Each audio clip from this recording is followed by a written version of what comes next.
إن الحمد لله نحمده سبحانه وتعالى ونستغفره ونعوذ بالله من شرور أنفسنا ومن سيئات أعمالنا من يهده الله فلا مضل له ومن يضلل فلا هادي له ومن يضلل فلن تجد له وليا مرشدا أشهد أن لا إله إلا الله وحده لا شريك له وأشهد أن محمدا عبده ورسوله وأشهد أنه قد بلغ الرسالة وأدى الأمة ونصح الأمة وجاهد في الله حق جهاده صلى الله عليه وعلى آله وأصحابه ومن تبعهم بإحسان إلى يوم الدين. فإن أصدق الحديث كتاب الله وخير الهدى هدى محمد صلى الله عليه وسلم وشر الأمور محدثاتها فإن كل محدثة بدعة وكل بدعة ضلالة وكل ضلالة في النار. يقول الله سبحانه وتعالى في القرآن الكريم: يا أيها الذين آمنوا اتقوا الله حق تقاته ولا تموتن إلا وأنتم مسلمون. يا أيها الناس اتقوا ربكم الذي خلقكم من نفس واحدة وخلق منها زوجها وبث منهما رجالا كثيرا ونساء واتقوا الله الذي تساءلون به والأرحام إن الله كان عليكم رقيبا.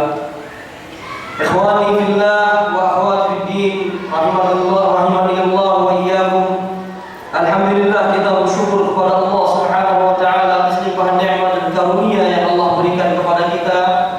Di antara karunia tersebut, Allah Subhanahu wa taala memberikan kita taufik untuk datang ke majlis yang mulia seperti ini, majlis ilmu yang disebutkan oleh para ulama di antara tempat untuk kita kembali menyegarkan iman kita adalah dengan mendatangi majlis-majlis seperti ini. Amirul Mukminin Umar bin Khattab apabila beliau melewati satu majlis ilmu mengajak sahabat atau orang yang berada bersama beliau dengan mengatakan, mari kita duduk di majlis ilmu untuk memperbaharui keimanan kita. Karena Nabi SAW dalam hadis yang sahih pernah menjelaskan sesungguhnya keimanan pada diri seseorang itu bisa juga lusuh sebagaimana lusuhnya baju yang kita pakai. Dan Nabi SAW di akhir hadis kemudian mengatakan, fajaddidu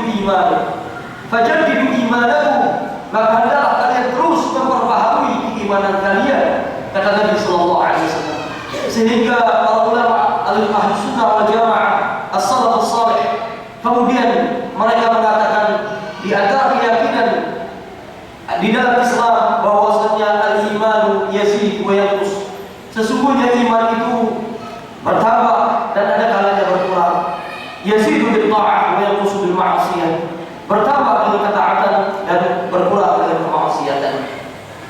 Mudah-mudahan Allah Subhanahu wa taala menjadikan kita orang-orang yang ikhlas di dalam melangkah ke tempat seperti ini, terutama di saat kita duduk di salah satu rumah-rumah Allah yang disebutkan oleh Nabi sallallahu alaihi wasallam ketika ada seorang sahabat bertanya kepada beliau, "Ayyu buq'atin fil ardi khairun ya Rasulullah?" Apakah tempat di muka bumi ini yang paling baik? Maka Nabi sallallahu alaihi wasallam menjawab, "Masajiduha," masjid-masjidnya. Tempat yang paling mulia di muka bumi ini adalah masjid-masjidnya, kata Rasulullah sallallahu alaihi wasallam. Kemudian sahabat tadi bertanya, dan tempat apakah yang paling buruk di muka bumi ini? Nabi sallallahu alaihi wasallam menjawab, aswaquha, pasar-pasarnya. Maka ikhwahullah yang dimuliakan oleh Allah Subhanahu wa taala, mudah-mudahan keberadaan kita di sini benar-benar dalam rangka untuk menambah keimanan kita dengan mendengar satu dua ayat, satu dua hadis yang itu semua insyaallah akan memperkuat keimanan kita kepada Allah Subhanahu wa taala. Ikhwan fillah wa akhwat fid din, azza Allah wa iyyakum. Ketika Rasulullah SAW setiap kali menyampaikan khutbah, baik khutbah hajat, khutbah beliau memberikan di dalam pernikahan, khutbah beliau ketika menasihati umat, beliau selalu menyertakan 3 ayat yang 3 ayat ini semuanya berisi ketakwaan kepada Allah Subhanahu wa taala. Di antaranya ayat yang hampir tidak pernah ditinggalkan oleh Rasulullah untuk dibacakan adalah firman Allah Subhanahu wa taala di dalam surat Al-Imran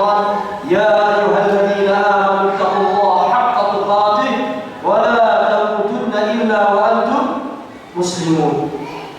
Maka kalau kita artikan ayat ini, wahai orang-orang yang beriman, ittaqullaha haqqa tuqatih, bertakwalah kalian dengan sebenar-benar takwa.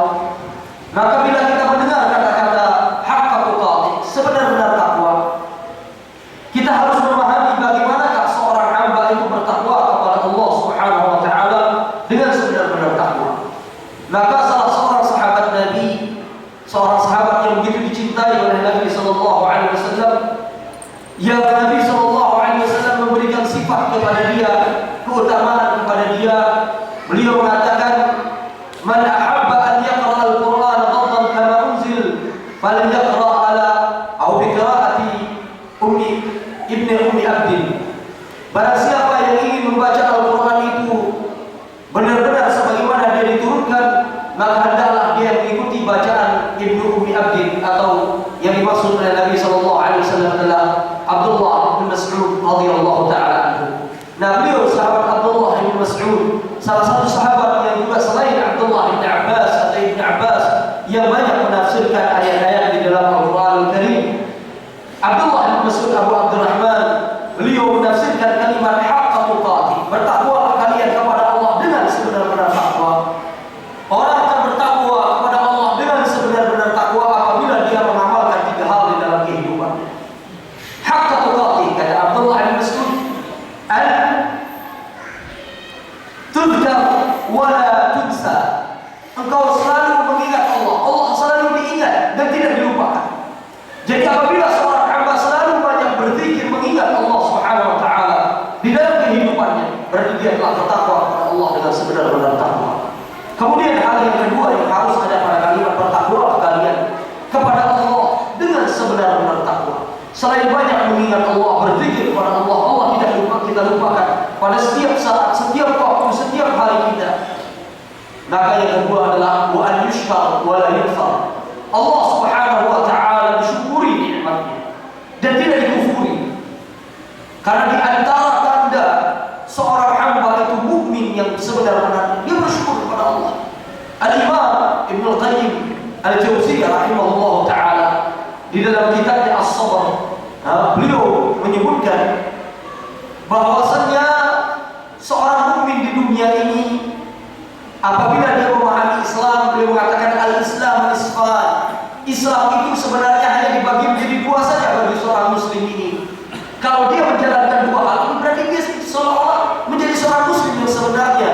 Kata Imam Ibnu Qayyim, apa ya? Al-Islam nisfan. Islam itu dibagi menjadi 2. Nisfuhu sabrun wa nisfuhu syukrun. Setengahnya itu sabar dan setengahnya syukur. Kita beribadah kepada Allah untuk apa? Untuk merealisasikan syukur kita kepada Allah. Karena begitu banyak nikmat yang Allah telah berikan kepada kita. Itulah hakikat yang telah ditunjukkan dan dicontohkan oleh junjungan kita Rasulullah Muhammad sallallahu alaihi wasallam. Ketika beliau tidak pernah meninggalkan qiyamul lail, ketika beliau hampir bangun setiap hari di sepertiga malam terakhir sampai pagi, sampai datangnya fajar, sampai datangnya salat subuh, yang itu membuat istrinya Aisyah radhiyallahu taala anha kebingungan. Padahal dia telah ghafarallahu ma taqaddama min dhanbihi wa ma ta'akhkhar. Allah Subhanahu wa taala telah mengampuni dosa Rasulullah yang telah lalu dan yang telah akan datang. Tetapi kok beliau ini sebegitunya di dalam beribadah. Begitu beratnya beliau melaksanakan ibadah kepada Allah. Ternyata setelah ditanya oleh istrinya, wahai Rasulullah, bukankah Allah Subhanahu wa taala telah mengampuni dosa-dosamu yang telah lalu dan yang akan datang? Lalu untuk apa kau lakukan hal ini semua? Artinya kau beribadah sampai pecah-pecah, sampai bengkak kedua kakimu karena kau tidak pernah meninggal qiyamul lail yang itu begitu lama kau berdiri di dalam melaksanakannya. Maka jawaban Rasulullah kepada istrinya itu wakil sebagai jawaban bagi apa yang dikatakan oleh Syekh Al-Islam Al-Imam Ibnu Qayyim ketika beliau mengatakan Islam itu dibagi menjadi 2 saja, atau iman itu dibagi menjadi 2 saja. Nisfuhu syukrun wa nisfuhu sabrun, atau nisfuhu sabrun wa nisfuhu syukrun. Setengahnya kesabaran dan setengahnya adalah syukur kepada Allah Subhanahu wa taala. Nabi menjawab dengan jawaban apa? Ya Aisyah, afala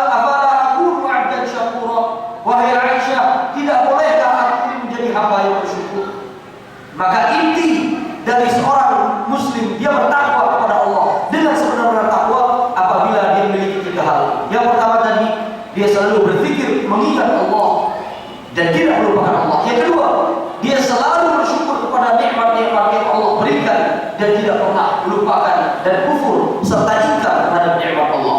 Kemudian yang ketiga, ikhwafillah yang dimuliakan Allah Subhanahu wa taala, yang bermakna dengan sebenar-benar takwa adalah al-yuta' fala yu'sa. Allah Subhanahu wa taala selalu ditaati dan tidak diingkari dan dimaksiati perintahnya. Jadi kalau seorang hamba dia selalu mengingat Allah, seorang hamba dia selalu bersyukur kepada Allah, seorang hamba selalu taat kepada Allah, berarti dia telah mengamalkan arti hak tuqatih. Dia telah bertakwa kepada Allah dengan sebenar-benar ketakwaan. Mudah-mudahan Allah Subhanahu wa taala menjadikan kita ikhwafillah yang hadir di sini dan kaum muslimin muslimat dimanapun mereka berada menjadi hamba-hamba Allah yang bertakwa kepada Allah dengan hak tuqatih, dengan sebenar-benar takwa. Ikhwafillah yang dimuliakan Allah Subhanahu wa taala, pada malam hari ini dan pertemuan malam hari ini insyaallah kita akan menjelaskan permasalahan yang sangat penting. Permasalahan yang sepele mungkin sering kita dengar, tapi begitu penting karena terdapat begitu banyak pelajaran di dalamnya. Pembahasan kita berkenaan tentang waqfatun ma'a hadits ashabul ghar. Judul kajian kita pada malam hari ini adalah renungan, pelajaran, nasihat yang dapat kita ambil dari kisah 3 laki-laki yang masuk ke dalam gua. Hadis ini hadis yang sahih, diriwayatkan oleh Al-Imam Bukhari dan Muslim, di mana ketika seorang muslim bersyahadat asyhadu an la ilaha illallah wa asyhadu anna Muhammadar Rasulullah, ketika dia mengucapkan wa asyhadu anna Muhammadar Rasulullah dan aku bersaksi bahwasanya tidak ada bahwasanya Muhammad Rasulullah adalah seorang hamba dan utusan Allah. Di situ kata para ulama salafus saleh ada beberapa konsekuensi, ada beberapa keharusan, ada beberapa rukun yang harus ada pada kalimat wa asyhadu anna Muhammad Rasulullah. Syahadat seorang hamba bahwasanya Muhammad adalah rasul dan utusan Allah. Dia bersaksi bahwasanya Rasulullah Muhammad adalah utusan Allah. Di situ ada beberapa poin yang harus ada pada kalimat wa asyhadu anna Muhammad Rasulullah. Paling tidak ada 3 sampai 4 poin. Yang pertama kata para ulama, tasdiquhu fi ma akhbar. Kita harus percaya ketika kita mengatakan wa asyhadu anna Muhammad Rasulullah dan aku bersaksi bahwasanya Muhammad utusan Allah. Konsekuensi dari syahadat Muhammad Rasulullah itu apa? Tasdiquhu fi ma akhbar. Yang pertama yang harus ada pada wa asyhadu anna Muhammad Rasulullah, seorang muslim yang sudah bersaksi bahwasanya Muhammad Rasulullah, maka dia wajib mempercayai dan harus mempercayai sebuah berita yang dikabarkan dan bersumber dari Rasulullah sallallahu alaihi wasallam. Kalau ada seorang muslim tidak percaya terhadap apa yang dikabarkan oleh Nabi, maka tidak sempurna syahadat wa asyhadu anna Muhammadar Rasulullah. Jadi yang pertama, tasdiquhu fi ma akhbar. Kita mempercayai, mengimani, meyakini apa yang dikabarkan oleh Rasulullah dan diberitakan oleh Rasulullah Muhammad sallallahu alaihi wasallam. Yang kedua, ikhwafillah yang dimuliakan Allah Subhanahu wa taala, wa imtithalu kullu ma amara. Melakukan, melaksanakan apa yang diperintahkan oleh Nabi sallallahu alaihi wasallam. Ini konsekuensi yang selanjutnya. Artinya kita melaksanakan apa yang diajarkan, yang diperintahkan, yang disuruh oleh Nabi kita laksanakan. Kalau ada orang yang tidak mau melaksanakan apa yang diperintahkan oleh Nabi, berarti belum sempurna syahadat wa asyhadu anna Muhammadar Rasulullah yang diucapkan. Kemudian yang ketiga, wajhina fi ma naha anhu wa sajah. Menjauhi apa yang dilarang, apa yang diwanti-wanti oleh Rasulullah Muhammad sallallahu alaihi wasallam untuk tidak kita lakukan, untuk kita jauhi, kita tidak lakukan dan kita jauhi. Kalau ini kita lakukan, berarti sempurnalah syahadat kita. Dan yang terakhir tambahan dari para ulama, dan untuk kita tidak beramal dan tidak mengamalkan agama ini kecuali dengan apa yang telah dicontohkan oleh Rasulullah sallallahu alaihi wasallam. Kalau ini semua kita lakukan, maka seorang muslim telah sempurna syahadat wa asyhadu anna Muhammadar Rasulullah. Maka poin pertama, itulah yang ada kaitannya dengan apa yang akan kita sampaikan sekarang ini. Bahwasanya Nabi sallallahu alaihi wasallam di antara berita-berita yang beliau sampaikan kepada umatnya, ada berita-berita yang itu semuanya mukjizat. Bentuk mukjizat Nabi, yaitu ikhbaruhu an umam as-sabiqah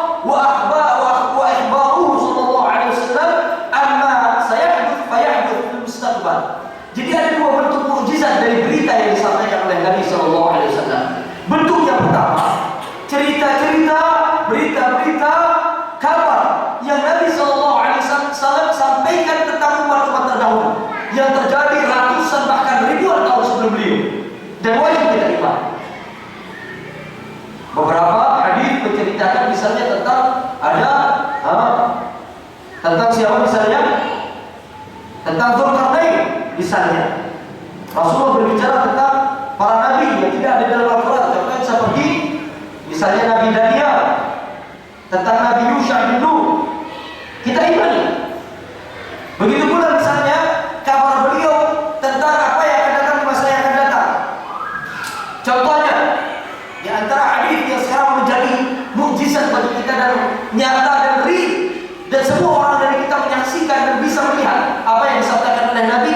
Di antaranya, azzakumullah, ini oleh Allah Subhanahu wa taala. Mudah-mudahan semakin banyak kaum muslimah yang sadar tentang hal ini, yaitu tentang satu hadis yang disampaikan oleh Nabi Shallallahu Alaihi Wasallam kepada para sahabatnya, di mana beliau pernah mengatakan, sinfanun min ahlin nar lam arahuma ba'd. Ada dua macam manusia penghuni neraka yang aku, maksudnya di zaman beliau belum lihat, tapi akan ada di zaman setelah beliau, nanti setelahku. Aku belum lihat mereka di zamanku. Apa itu? Yang pertama, kata Nabi SAW, sinfanun min ahlin nar lam arahuma ba'd. Ada dua golongan manusia penghuni neraka yang aku belum lihat mereka, tapi akan datang sifat-sifat dan ciri-ciri mereka. Yang pertama, qaumun ma'hum siyatun yadribuna bihan nas, yaitu orang-orang yang sering yang mereka membawa cemeti, yang dengan cemeti itu mereka mencambuki dan memukuli manusia. Para ulama ketika mensyarah dan menjelaskan hadis ini, beliau, para ulama salaf saleh mengatakan, wa hadza hidayatun an a'immatu adh-dhalamah.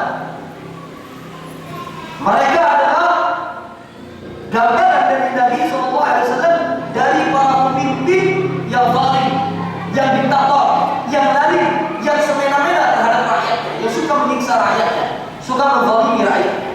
Nabi mengatakan, aku belum lihat, tapi kan ada pemimpin-pemimpin seperti itu. Nah, yang kedua yang hebat, yang kita saksikan di zaman sekarang ini, dimanapun, semoga Allah Subhanahu wa taala menyelamatkan kaum muslimah dan menyadarkan mereka dari apa yang pernah disabdakan oleh Nabi. Yang kedua, apa kata Nabi?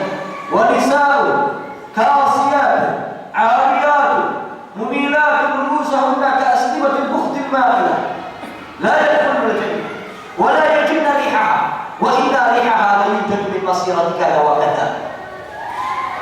Dan yang kedua, model manusia, kelompok manusia penghuni neraka yang aku belum lihat, wanita, yaitu para wanita-wanita. Maka kaum muslimah, semoga Allah merahmati antunna semua. Lihat Rasulullah SAW menggambarkan betapa banyak wanita-wanita kaum muslimah yang masih dalam keadaan seperti ini.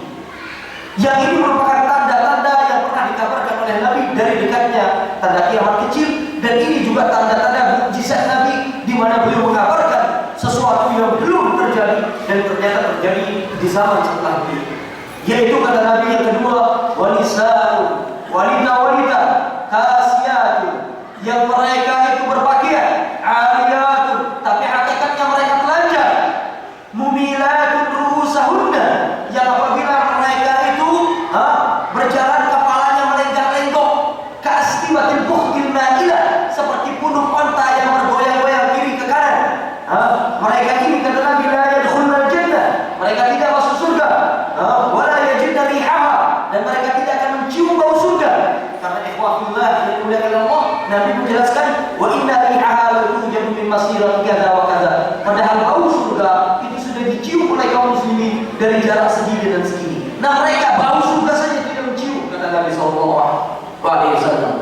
Nah, tipikal untuk manusia ini belum dilihat oleh Nabi, tapi akan ada di zaman setelahnya. Nah, ini contoh beberapa berita, kabar yang dikabarkan oleh Nabi untuk hal yang akan datang. Nah, untuk hal yang belum, yang telah berlalu, salah satunya seperti hadis yang kita sampaikan, yaitu masyhur di para ulama. Hadis ini disebut dengan kisah ashabul ghar, kisah ya 3 penghuni gua, di mana Al-Imam Al-Bukhari meriwayatkan dan Imam Muslim meriwayatkan hadis ini dari sahabat yang mulia Abdullah bin Umar. Kita baca hadisnya. Rawal Al-Bukhari wa Muslim min hadithi Abdullah bin Abdullah bin Umar ibn Al-Khattab radhiyallahu anhuma. Al-Imam Bukhari dan Muslim meriwayatkan hadis yang dibawakan oleh sahabat Abdullah bin Umar ibn Al-Khattab. Ingat ikhwanillah azakumullah, sahabat Umar ibn Al-Khattab, Amirul Mukminin, khalifah kedua kaum muslimin ini punya berapa anak? Punya berapa anak? Katanya ini kita sahabat Nabi. Berapa anak? Umar ibn Al-Khattab. Putra beliau 14. Ada yang mengatakan 16. Dari berapa istri? Dari 8 istri. Loh, kok boleh 8? Kok boleh 8? Padahal Allah Subhanahu wa taala dalam Al-Qur'an sudah membatasi. Faqihu ma ta'a lakum min an-nisa'i mathna wa thulatha wa ruba'. Maka nikahilah wanita yang baik-baik dari kalian, baik itu 2, 3 atau 4. Kok Umar bin Khattab 8? Maka suatu saat pernah anak menyampaikan hal ini, ternyata ada salah seorang ikhwah yang salah paham terhadap hal ini. 8 total dari istri Umar bin Khattab. Jadi semua istrinya 8. Tapi Umar bin Khattab menikahi 2 itu di Makkah. Kemudian begitu beliau berhijrah ditalak karena di antaranya ada yang tidak mau masuk Islam. Maka ketika di Madinah beliau menikah dengan 6 yang lainnya. Dan itu pun ada yang diceraikan dan ada yang meninggal. Tapi total seluruhnya 8 istri Umar bin Khattab radhiyallahu taala. Ikhwanillah yang dimuliakan oleh Allah Subhanahu wa taala, tidak ada satu agama, ada sedikit saja, tapi ini sebagai pencerahan kepada ummahat yang di atas, muslimat yang di atas, dan juga kepada anak muslimah. Ikhwanillah, syariat poligami, Rasulullah, ikhwanillah, ini pembahasan sangat sensitif. Tidak disukai oleh ibu-ibu, disukai oleh bapak-bapak. Tapi ada yang meluruskan sedikit sebagaimana yang dijelaskan oleh para ulama. Yang pertama, bagi ummahat, yakinilah ada tidak lagi berkampanye menyuruh bapak-bapak di poligami. Karena nanti mereka juga ada arahkan betapa beratnya ancaman dari Allah Subhanahu wa taala melalui Rasulnya bagi orang yang memaksakan diri untuk berpoligami, tetapi mereka tidak melaksanakan ketentuan-ketentuan yang telah ditentukan oleh Rasulullah. Ingat, kita seorang muslimah harus wajib yakin poligami syariat Islam. Jangan ikut-ikutan kepada orang yang mengatakan itu adalah kekejaman terhadap wanita. Anak bersumpah ya kan, wallah, demi Allah, hanya Islam satu-satunya yang menjadi pembela kaum wanita di zaman itu. Di saat wanita dinikahi tanpa batas oleh seluruh komunitas bangsa dan masyarakat di dunia ini. Orang India biasa menikah dengan puluhan bahkan ratusan wanita. Raja-raja India punya puluhan, 30-an bahkan ratusan selir. Orang-orang Romawi, Yunani, mereka sudah biasa untuk memakai wanita-wanita sebagai pemuas nafsu syahwat mereka. Orang-orang Eropa zaman itu juga seperti itu. Begitu pula bangsa Arab, bangsa yang Rasulullah SAW diutus pada mereka. Ketika berapa orang sahabat datang kepada Nabi, ada yang datang mengumumkan Islamnya, dia membawa 8, 9, 10, 12, 14 di dalam riwayat bersama istri. Bayangkan itu 14 istri. Bayangkan itu 8 istri. Bayangkan itu 7 istri. Nabi SAW kemudian mengatakan, siapa mereka? Manhunna? Siapa yang bersama engkau ini? Zaujati ya Rasulullah. Itu istri-istriku wahai Rasulullah. Maka Nabi mengatakan hampir kepada mereka semua, talliqhunna. Talliqhunna. Kalau yang kepada yang 8 Nabi mengatakan talliq arba'an wa amsik arba'an. Ceraikan 4, pegang 4 istri. Pilih di antara mereka 4, ceraikan sisanya. Bayangkan Islam menjadikan poligami ini sebagai solusi dari tidak dihargainya kaum wanita di zaman itu menjadi manusia yang dihargai di dalam Islam. Jadi waktu itu Rasulullah SAW datang kepada masyarakat Arab. Itu masyarakat Arab jarang sekali mereka punya istri 1 atau 2, itu jarang. Rata-rata mereka punya istri itu 3, 4, 5, 6, 7, 8, 9 sampai ada riwayat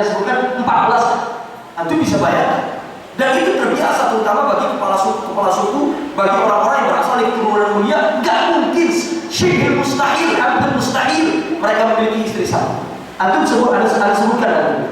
Di antara para sahabat yang punya istri satu di Mekah, satu-satunya dia menikah kemudian punya istri satu, hanya Utsman bin Affan.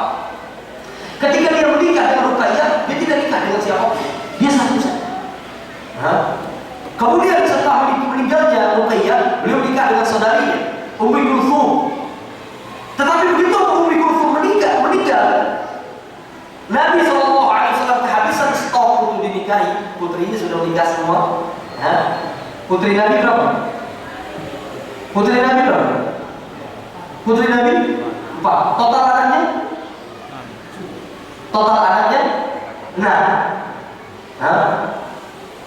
Total anaknya beliau, seluruh anaknya beliau dari Khadijah 6. 7 dengan selain Khadijah.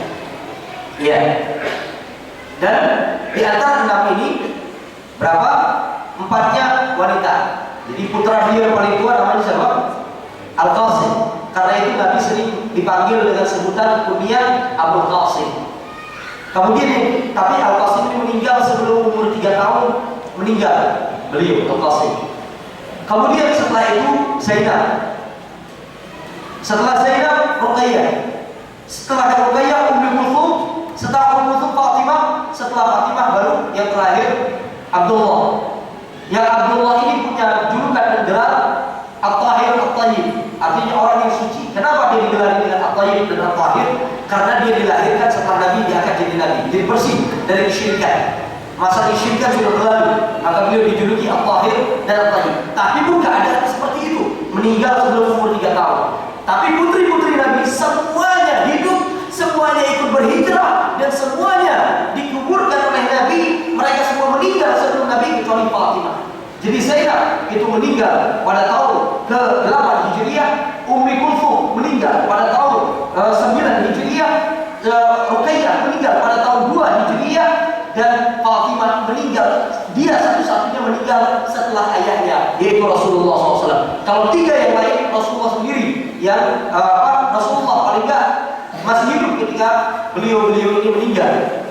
Tapi Fatimah meninggal 6 bulan setelah ayahnya. Hal itu kita ketahui ketika Nabi SAW dalam keadaan sakaratul maut, nazar Fatimah yang selalu memegang tangan Rasulullah di samping Rasulullah menangis. Maka Nabi SAW memerintahkan Fatimah untuk mendekatkan telinganya. Maka setelah dibisikkan sesuatu oleh Nabi SAW, tiba-tiba beliau tersenyum. Maka Ummul Mukminin Aisyah bingung. Barusan Fatimah menangis, sedih, tapi kok setelah dibisik oleh Nabi senyum? Maka setelah Nabi SAW, ketika Nabi SAW wafat, setelah itulah Ummul Mukminin Aisyah memberanikan diri untuk bertanya kepada putri Nabi Fatimah, apa yang belum pernah dibisikkan oleh Rasulullah kepadamu?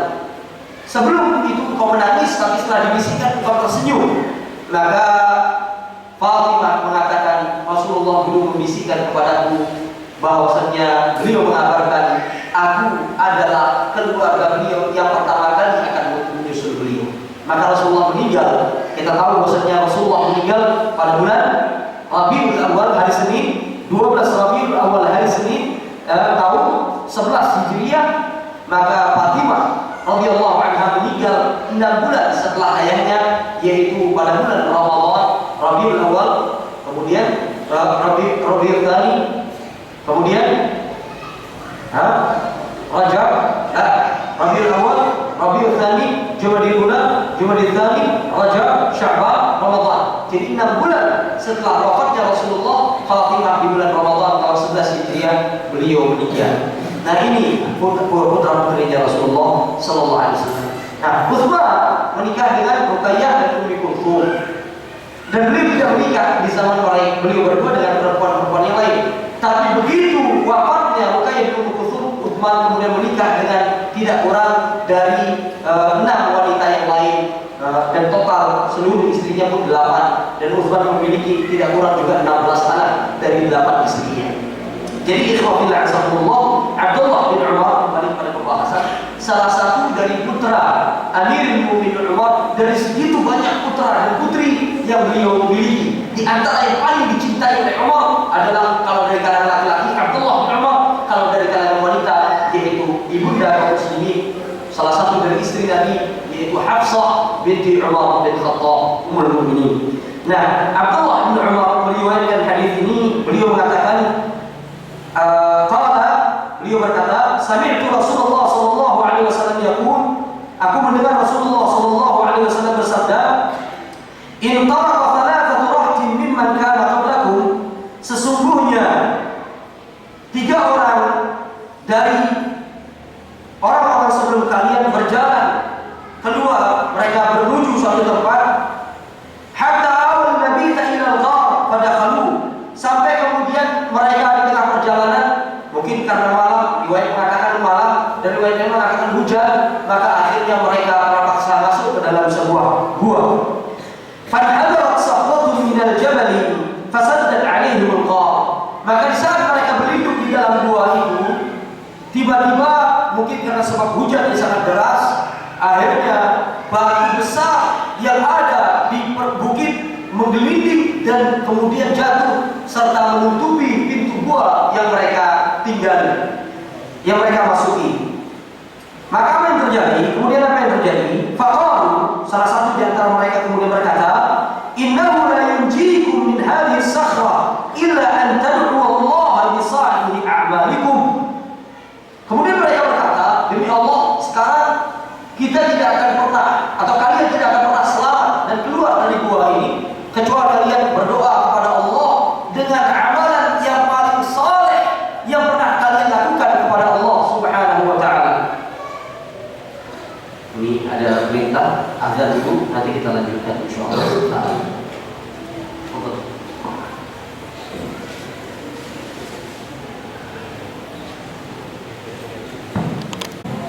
Bismillahirrahmanirrahim.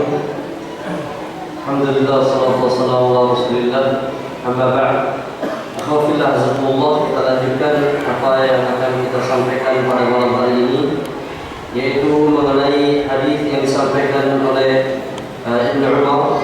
Kita baca lagi. Rawal Bukhari wa Muslim min hadis Abdullah bin Umar bin Khattab radhiyallahu anhuma. Al-Imam Bukhari dan Muslim meriwayatkan dari hadis Abdullah bin Umar radhiyallahu anhuma, qala, beliau berkata, sami'tu Rasulullah sallallahu alaihi wasallam yaqul, aku pernah mendengar Rasulullah sallallahu alaihi wasallam bersabda, in talaqa thalathatu rahtin mimman kana qablakum, bertolaklah 3 orang laki-laki dari orang-orang sebelum kalian. Kalau kita mendengar kata-kata sebutkan oleh para ulama mimman kana qablakum, bisa jadi maksudnya mereka adalah umat Nabi Allah Musa alaihi salatu wassalam, atau bisa beliau adalah umat dari Nabi Allah Isa alaihi salatu wassalam. Jadi mimman kana qablakum, ihtimalnya, kemungkinannya kata para ulama, mereka bisa dari umat Nabi Musa dan bisa umat Nabi Isa alaihi salatu wassalam. Bertolaklah 3 orang laki-laki dari orang-orang sebelum kalian, hatta awul nabita ila gharin fadakhalu, kemudian mereka bermalam, ditemui oleh malam hari, maka mereka bermalam di sebuah gua dan mereka pun masuk ke dalamnya.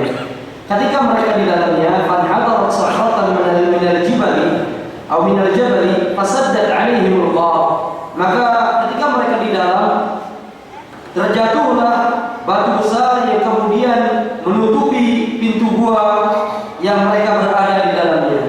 Faqalu, maka mereka pun langsung berkata kepada sebagian yang lain.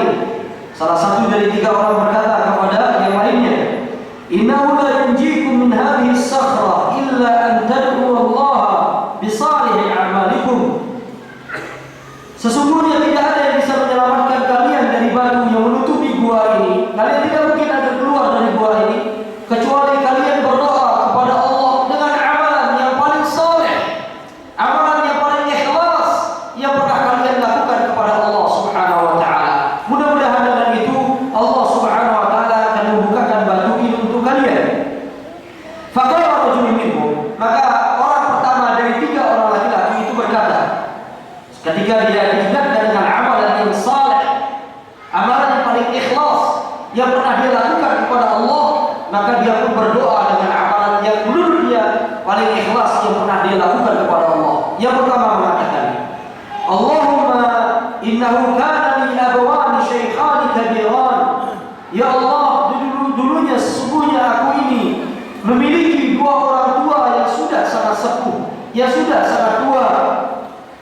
Wa kuntu la adbiqa qablahuma ahlan wala mala. Dan aku tidak pernah selama beliau berdua masih hidup aku memerah susu untuk anak dan istriku sebelum aku berikan kepada mereka, kepada beliau berdua. Jadi beliau ini yang pertama tidaklah pernah dia pengembala, dia tidak pernah memerah susu kambing ataupun unta kecuali susu ini diberikan kepada orang tua dulu, baru setelah itu dia berikan kepada anak dan istrinya. Fada'a bi fi talabi syai'in yawman falam aruf alaihim hatta nama. Maka suatu hari aku berjalan agak jauh untuk mencari tempat mengembala dan tempat rumput yang aku akan berikan untuk hewan peliharaanku, agak jauh, sehingga membuat aku telat untuk memerah susu tersebut. Ketika aku kembali, aku mendapatkan mereka berdua, orang tuaku, ayah ibuku, sudah tertidur lelap.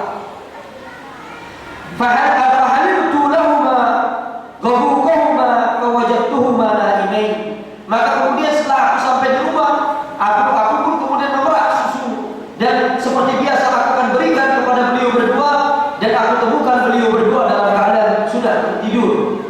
Wa karihtu an adbiqa qablahuma ahlan wala mala. Dan aku tidak merasa senang hati, kata beliau, untuk aku berikan minuman ini kepada anak dan istriku walaupun orang tuaku sudah tidur. Maka apa yang aku harus lakukan? Falabithtu warqadahu ala yadayya antamiru istiqadhahuma hatta barqa al-fajr. Maka aku duduk atau berdiri dengan memegang susu tersebut, tempat susu tersebut dengan kedua tanganku atau dengan tanganku, dan aku menunggu beliau berdua bangun sampai terbitnya matahari. Yang lebih menyedihkan apa yang terjadi? Fastaiqadha wa shariba ghabuqahuma. Maka ya Allah, begitu pagi hari, begitu mereka bangun, mereka pun minum dari susu yang aku sudah perahkan untuk mereka. Di riwayat yang lain, wa aqwali wa ahli yataghadawna min al-ju'. Padahal anakku dan juga istriku mereka kehausan, kelaparan, mereka berteriak karena lapar. Aku tidak hiraukan. Aku lebih memilih untuk menunggu orang tua dulu sebelum mereka minum. Aku tidak berikan kepada istri dan anak-anakku. Maka kemudian dia mengatakan, Allahumma, ya Allah, in kuntu fa'altu dzalika ibtigha wajhi. Jikalau memang aku lakukan itu karena mencari ridha, aku tidak mendapatkan anak-anak dan istriku, aku menunggu orang tuaku untuk minum susu yang kau perah itu. Aku tidak pedulikan anak dan istriku hanya untuk menunggu orang tuaku. Jikalau aku lakukan itu karena berbakti pada kedua orang tuaku dan dalam rangka untuk melaksanakan perintah ya Allah, maka bukakanlah jalan bagi kami untuk keluar dari gua ini. Maka maka batu itu pun bergerak sedikit, tetapi belumlah bisa untuk mereka keluar dari gua ini. Faqala tsani, maka yang kedua berkata, Allahumma kanat li bintu ammi. Ya Allah, kata yang kedua, aku dulu memiliki anak paman, sepupu, seorang wanita sepupu anak pamanku. Kanat ahabban nas ilayya. Dia merupakan wanita yang paling aku cintai dan aku sukai di dunia ini. Ka'asyaddi ma yuhibbu rijal nisa. Sebagaimana cintanya seorang laki-laki kepada perempuan, aku sangat mencintai dia. Sebagaimana cintanya seorang laki-laki kepada wanita, dan aku cintai seperti itu kepada anak pamanku ini. Fa'aradtuha an nafsiha. Maka aku tawarkan diriku kepadanya untuk aku nikahi. Farafadat wa imtana'at minni. Dia menolak untuk menikah denganku. Hatta alamat biha sanatun minas sinin. Sampai datanglah tahun ketika berganti kondisi, di saat keluarganya jatuh miskin. Maka apa yang terjadi? Fajaratni. Maka perempuan ini, anak sepupuku ini, anak pamanku ini, yaitu sepupuku ini, mendatangiku. Fa'ataituha 20 wa 100 dinar. Maka aku berikan kepadanya 120 dinar. 120 dinar ini kurang lebih, kalau kita gampang gitu dengan mata uang Indonesia, dinar sebesar ini kurang lebih, dan kita anggap 1 dinar itu adalah 40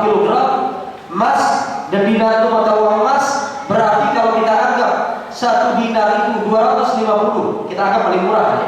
250.000 berarti 1 dinar itu berarti 4 gram, berarti dia ukuran 1 juta, berarti kurang lebih kalau kita anggap perkirakan yang dipinjam oleh sepupu wanitanya ini kepada orang ini kurang lebih 120 juta.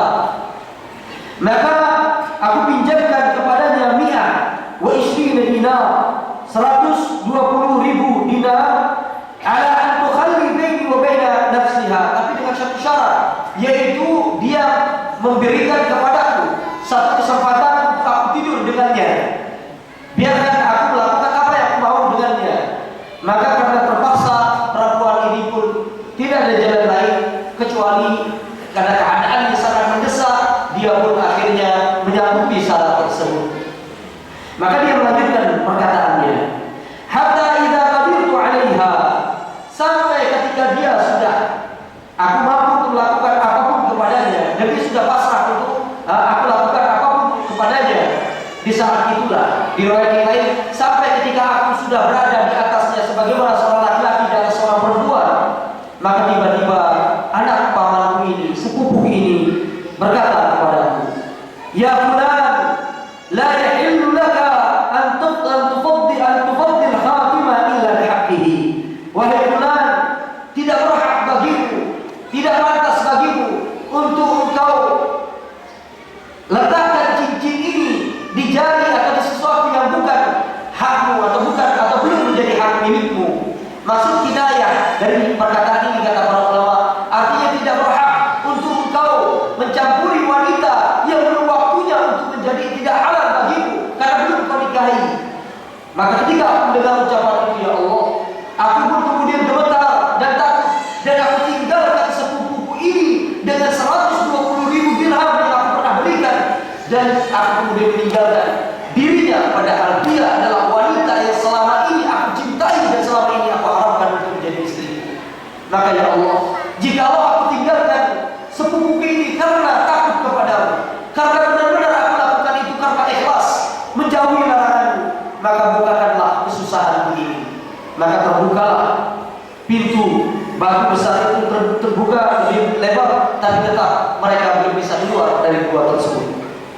Wa qala tsalis, maka yang ketiga berkata, Allahumma inni istajartu ujara. Ya Allah, dulu aku itu adalah orang yang kaya, saudagar yang kaya, yang biasa menyewa orang-orang untuk bekerja, merawat binatang-binatang ternakku, mengurus binatang-binatang ternakku dari onta dan kambing. Fa'ataituhum ajrahum ghairu rajulin wahidin taraka laylahu wa dhahab. Semua orang yang aku pekerjakan itu aku sudah berikan haknya. Mereka punya syarat, mungkin akan setiap perawat 10 kambing atau 10 onta nanti akan diberikan satu kambing atau 1 onta, mungkin begitu syaratnya. Dan semua orang yang aku sewa itu sudah ambil haknya, kecuali 1 orang saja. Sebelum mengambil haknya, dia sudah pergi. Maka apa yang terjadi? Fatammartu ajrahu hatta kathurat minhu al-amwal. Maka kemudian aku kembangkan bagian orang tersebut sampai kemudian kambing dan ontanya itu yang belum jadi bagiannya aku kembangkan, aku rawat sampai dia menjadi sebegitu banyak. Bahkan dalam riwayat lain 10 lembah itu punya orang tersebut, dirawat selama bertahun-tahun oleh orang ini. Maka faja'atni, tiba-tiba orang ini mendatangi aku suatu hari. Ba'da ini, setelah begitu lama dia tidak datang, setelah bertahun-tahun dia kemudian datang. Faqala, dia berkata, ya Abdullah, berkata kepada wahai hamba Allah, addi alayya ajri, bayarkan bagian upah yang dulu pernah engkau akan berikan kepadaku sebagai hakku. Dulu aku pernah mengembalakan onta atau kambingku. Maka aku lalu menunjuk kepada lembah yang dipenuhi oleh kambing dan onta yang jumlahnya sudah tidak lagi terhitung, bisa ratusan, bisa ribuan. Maka apa yang dia katakan? Qala khudh ara'aita hadha min al-ibil wal baqar wal ghanam wal raqib.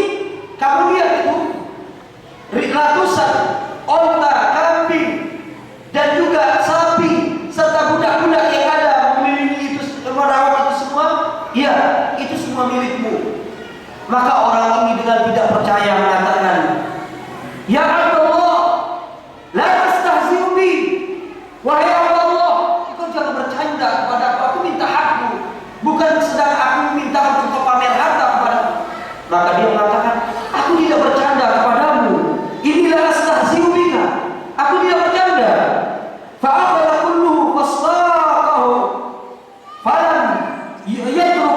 syai'an.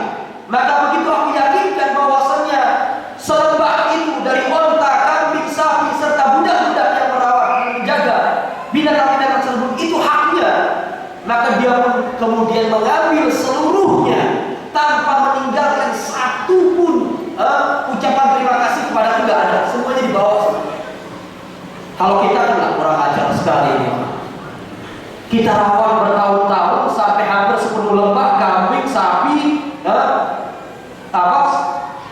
onta, tapi ternyata yang terjadi sama sekali nggak ada ucapan terima kasih. Sapi ini atau bagi hasil ini untuk Anda, ini untuk saya, karena begitu banyak yang Anda berikan untuk saya, Anda rawat bagian saya, Anda orang yang amanah. Dia tidak sama sekali mengatakan apa-apa. Dia hanya kemudian mengatakan, aku ambil semuanya. Kalau itu memang bagian, maka dia mengambil, ya Allah, bagiannya, dan dia tidak meninggalkan suatu apapun untukku, kata orang tersebut. Lalu dia menutup perkataannya dengan mengatakan, Allahumma in kuntu fa'altu dzalika ibtigha'a wajhi. Ya Allah, jikalau memang aku lakukan itu semua ibtigha'a wajhi, dalam rangka mengharapkan wajahmu, mencari ridhamu, ikhlas, hanya mencari pahala darimu ya Allah, tidak hal yang lain. Fafarrij 'anna ma nahnu fi, maka bukakanlah kesusahan yang sedang kami alami ini ya Allah. Maka apa yang terjadi di khafil azabullah, fanfarajat as-sakhrah fa kharaju yamshun. Maka batu itu pun terbuka lebar, mereka pun keluar dan kemudian melanjutkan perjalanannya. Hadis yang begitu indah. Maka disebutkan oleh para ulama, tidak kurang dari 7 sampai 8 pelajaran penting yang dapat kita ambil dari kisah 3 penghuni gua ini. Pelajaran yang pertama, ikhwafil a'azakumullah, kita tidak usah panjang lebar untuk tidak jelaskan, tapi kita langsung masuk kepada poin-poin yang sangat agung yang dapat menjadi pelajaran serta faedah yang bisa kita amalkan di dalam kehidupan dari hadis yang masyhur ini. Yang pertama, annahu mahma ishtadda al-amr wa dhaqa fa inna ma'aluhu ila at-tanfis wal farj bi idznillah falan yastamirru al-lail bal ya'ti ba'dahu nahar. Pelajaran pertama, ikhwafillah, selama dan sepanjang, sebesar, sekuat apapun kesusahan yang datang kepada kita, cobaan yang datang kepada kita, maka yakinlah tidak akan lama lagi akan datang kemudahan dari Allah Subhanahu wa ta'ala. Karena merupakan sunnatullah setelah datangnya malam. Walaupun orang tidak bisa tidur di malam hari, merasa lama datangnya siang kalau dia punya hajat, ya Allah ingin cepat-cepat datangnya siang, tapi yakinlah setelah malam itu akan datang siang. Begitu pula kesusahan. Setelah kesusahan, puncak kesusahan, ingat ikhwatillah, sesuatu itu kalau sudah sampai kepada puncaknya, berarti dia akan datang setelahnya hal yang berlainan dengan ini. Kesusahan kalau sudah sampai ke puncak, berarti akan datang kemudahan dari Allah Subhanahu wa ta'ala. Karena itulah makna hadis yang disampaikan oleh Nabi sallallahu alaihi wasallam dalam riwayat Imam Tirmidzi di hadis yang masyhur, di mana Nabi mengatakan, wa'lam anna an-nasra ma'as sabr wa anna al-faraja ma'al karb wa anna ma'al usri yusra. Ketahuilah sesungguhnya setiap kemenangan itu harus dilalui setelah kesabaran. Jadi tidak mungkin seorang berhasil menang di dalam kehidupan ini kecuali dia telah menjadi orang yang sabar. Jadi antum sabar, antum berhasil. Antum sabar, antum menang. Kata Nabi sallallahu alaihi wasallam, wa anna an-nasra ma'as sabr. Kemenangan itu harus diiringi oleh kesabaran. Orang harus sabar dulu, baru dia akan mendapatkan kemenangan. Baru dia akan lulus dari berbagai macam cobaan dan ujian. Yang kedua, wa anna al-faraja ma'al karb. Ketahuilah bahwa setelah kesusahan yang begitu kuat datang kepada kita, akan datang jalan keluar dan kemudahan, kelapangan dari Allah Subhanahu wa ta'ala. Wa anna ma'al usri yusra. Dan ketahuilah setelah kesusahan itu akan datang kemudahan dari Allah Subhanahu wa ta'ala. Jadi ini pelajaran pertama dan paling utama yang dapat kita ambil, bahwa sesungguhnya setiap kesusahan, kesulitan yang kita alami, walaupun itu panjang dan walaupun itu susah, maka ketahuilah setelahnya akan datang kemudahan dari Allah Subhanahu wa ta'ala. Maka kita lihat apa yang dialami oleh salah satu nabi dari nabi-nabi Allah Subhanahu wa ta'ala. Kita mulai dari Musa alaihi salatu wassalam. Di saat dalam kondisi yang sangat terjepit, antum bisa bayangkan dia membawa puluhan ribu Bani Israel untuk lari, diselamatkan oleh Musa alaihi salatu wassalam dari siksaan dan kezaliman Fir'aun la'natullah alaihi. Dia bawa dari negeri Mesir, lari keluar dari Mesir, dikejar oleh Fir'aun Begitu kelihatan sudah debu-debu dari kereta perang Fir'aun bersama pasukannya, seluruh Bani Israel itu berteriak kepada Musa, karena mereka sekarang melihat yang ada di depan mereka adalah lautan, Bahrul Ahmar, Bahrul Qalzam, Laut Merah, Laut Qalzam. Mereka tidak mungkin lari kemana-mana, sementara pasukan Fir'aun sudah kelihatan. Maka dalam kondisi yang sangat terjepit ini, Musa sebagai seorang mukmin, Musa alaihissalatu wassalam sebagai salah satu nabi di antara ulul azmi minar rusul, salah seorang nabi ulul azmi yang sudah teruji keimanan dan ketakwaannya kepada Allah. Beliau tidak pernah putus asa di saat manusia yang lagi putus asa. Apa kata Musa alaihissalatu wassalam? Di saat kaumnya mengatakan, "Ya Musa, inna lamudrakun." Wahai Musa, kita akan tertangkap oleh Fir'aun dan pasukannya. Apa kata Musa alaihissalatu wassalam? Kalla inna ma'i rabbi sayahdini. Sekali-kali ini tidak akan pernah terjadi. Tidak mungkin terjadi, karena aku bersama Allah yang akan menunjuki jalan untukku. Maka begitu yakinnya Musa mengatakan perkataan, saat itu pula turun firman Allah, "Adrib bi'asaqal bahr." Wahai Musa, pukullah dengan laut itu dengan tongkatmu. Tapi berbeda dengan versi Bani Israil, dengan versi orang-orang Nasrani. Mereka meyakini bahwasanya Musa mengangkat tongkatnya ke langit, bukan memukulkan tongkatnya ke laut. Jadi kita harus percaya dengan apa? Al-Quran. Allah berfirman dalam Al-Quran apa? Idrib bi'asaqal bahr fanfalaqa fakana kullu firqin kattawdil 'azim. Maka kemudian Nabi Musa diperintahkan, pukullah laut itu dengan tongkatmu wahai Musa. Maka Nabi Allah Musa memukul laut itu dengan tongkatnya, maka laut itu kemudian terbelah dan setiap belahan menjadi kattawdil 'azim, menjadi bukit yang sangat besar. Dan terbukalah jalan untuk Bani Israil. Mereka pun berjalan mengikuti arus air. Antum bisa bayangkan bagaimana tingkat ketidakberimanannya Bani Israil di saat dalam keadaan sempit seperti itu. Allah memberikan mukjizat. Nabi Musa memukulkan tongkat dan setiba itu pula air laut surut dan membelah menjadi dua seperti ini. Alhamdulillah, mereka berjalan dan mereka melihat bagaimana air laut itu menyusut dan kemudian menjadi tembok dan menjadi tebing, menjadi bukit yang besar dari dua arah. Mereka berjalan, tapi nanti ketika mereka diselamatkan oleh Allah Subhanahu wa taala, melihat kaum Amalek yang berada di Syam menyembah ya'kufun ala asnamin laut. Mereka sedang berdiri mengelilingi patung mereka, menyembah patung mereka. Justru mereka berkata, "Ya Musa, ij'al lana ilahan kama lahum alihah." Wahai Musa, coba jadikan kami Tuhan seperti mereka. Enak kayaknya, bagus tuh. Keliling-keliling patung itu hebat. Coba jadikan kami Tuhan seperti mereka.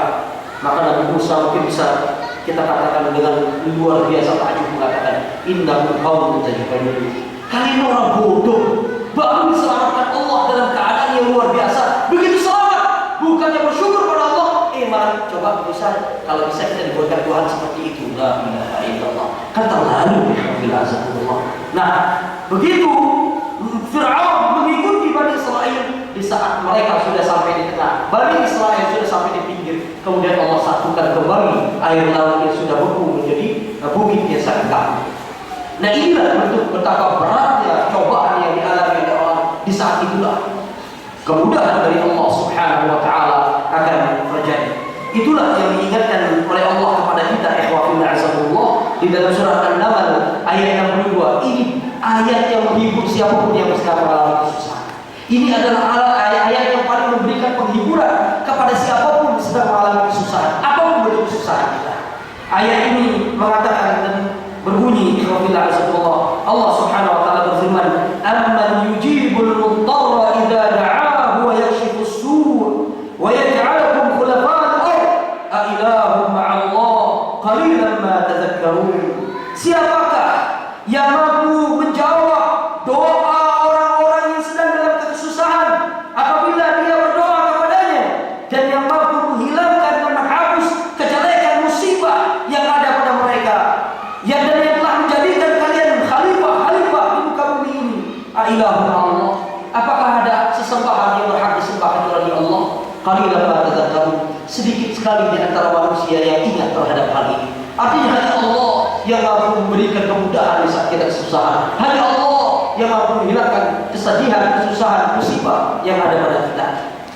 Kemudian kita melihat contoh suri tauladan yang kedua dari para nabi. Kita lihat Dzun-Nun, Yunus ibn Matta alaihi salatu wassalam. Nabi Allah Yunus di saat lari dari kaumnya, beliau lari meninggalkan kaumnya. Beliau merasa kaumnya tidak mau beriman kepada beliau, maka beliau lari pada awalnya meninggalkan mereka. Naik ke sebuah bahtera, sebuah kapal. Kemudian kapal ini diombak-ambing oleh ombak. Di antara mereka kemudian ada yang berkata, la'alla fina 'asi. Bisa jadi di kapal ini ada orang yang bermaksiat kepada Allah sehingga Allah memberikan kita cobaan seperti ini. Faqtarahu, mereka pun melakukan qur'ah, undian, dan subhanallah, setiap kali terjadi undian itu jatuh kepada Yunus bin Matta. Maka mereka pun dalam gelapnya malam, dalamnya air laut, beliau dilemparkan. Begitu beliau dilemparkan, 20 malam yang gelap di dalam air laut yang begitu kelam. Di saat itulah beliau kemudian disambar oleh al-hut, ikan paus yang kita tidak tahu besarnya seperti apa. Wa huwa fi dhulumatin thalath. Sekarang beliau berada dalam 3 kegelapan. Gelapnya di dalam ikan paus, gelapnya dalamnya lautan, dan gelapnya malam.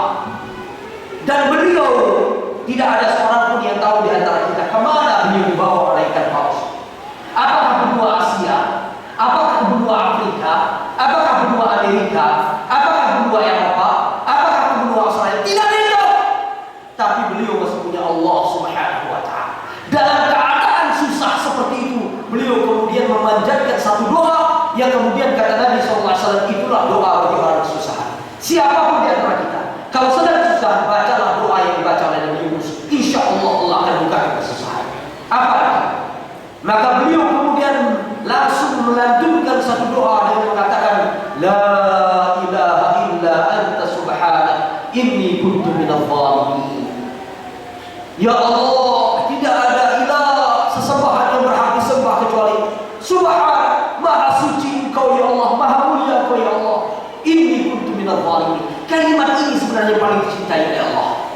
Inni kuntu minadh dhalimin. Aku ini termasuk orang-orang yang banyak berbuat zalim, yang banyak berbuat dosa ya Allah. Maka ampunilah aku, maka berikanlah aku jalan keluar dari kesusahanku ini.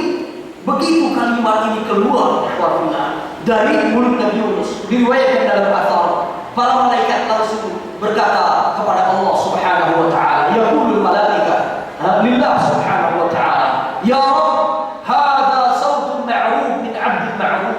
Ya Allah, ini suara hamba yang kita kenal, suara yang kita kenal dari hamba yang kita kenal.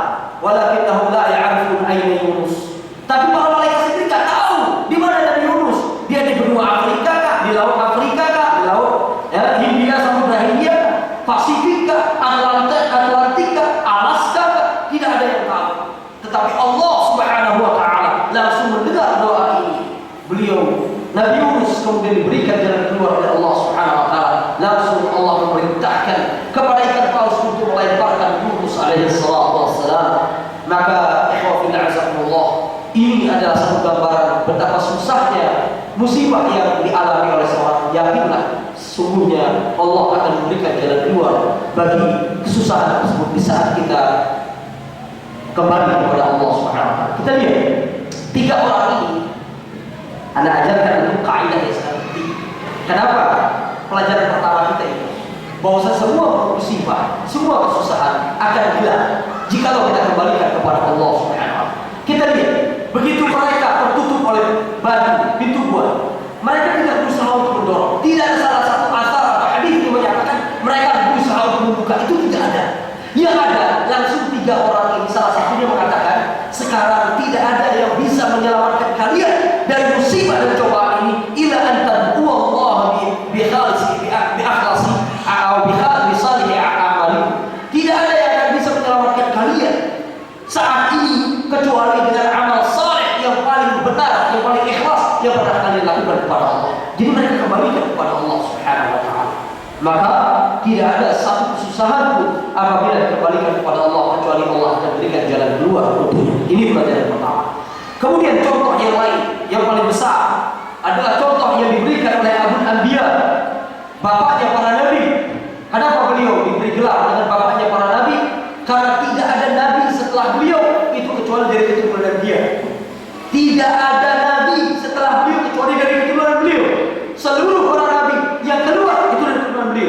sehingga beliau disebut dengan Abul Anbiya, bapaknya para nabi, yaitu Abul Muwahhidin, bapaknya para muwahhid, yaitu Ibrahim alaihi salatu wassalam.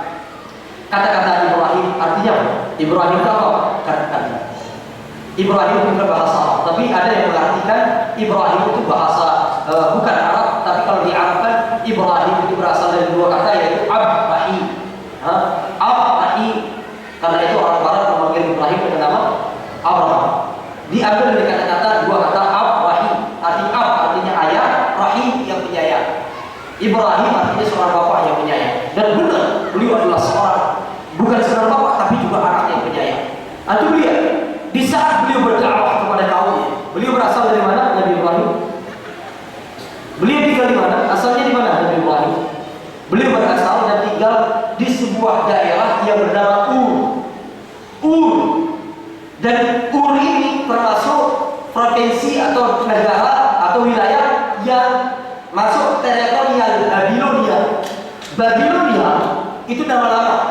Nama kesininya Mesopotamia. Nama kesininya berubah menjadi Irak. Maka kalau antum mendengar Mesopotamia, mendengar Babilonia, ya Irak sekarang itu adalah Babilonia. Nah, Nabi Ibrahim itu berasal dari daerah bernama Ur yang sekarang itu letaknya wilayahnya dekat dengan Baghdad. Dari situlah Nabi Ibrahim berasal. Ketika itu raja yang berkuasa di Babilonia bernama Namrud atau Nimrud. Di saat itu kemudian Nabi Ibrahim, sebagaimana yang aku tahu ceritanya dan kisahnya, beliau menyadarkan dan membuat mereka terbelalak untuk membuka akal pikiran mereka bahwasanya apa yang mereka sembah ini sama sekali tidak benar. Itu dengan menghancurkan seluruh patung di tempat penyembahan mereka, di tempat ibadah mereka, dengan membiarkan patung yang paling besar.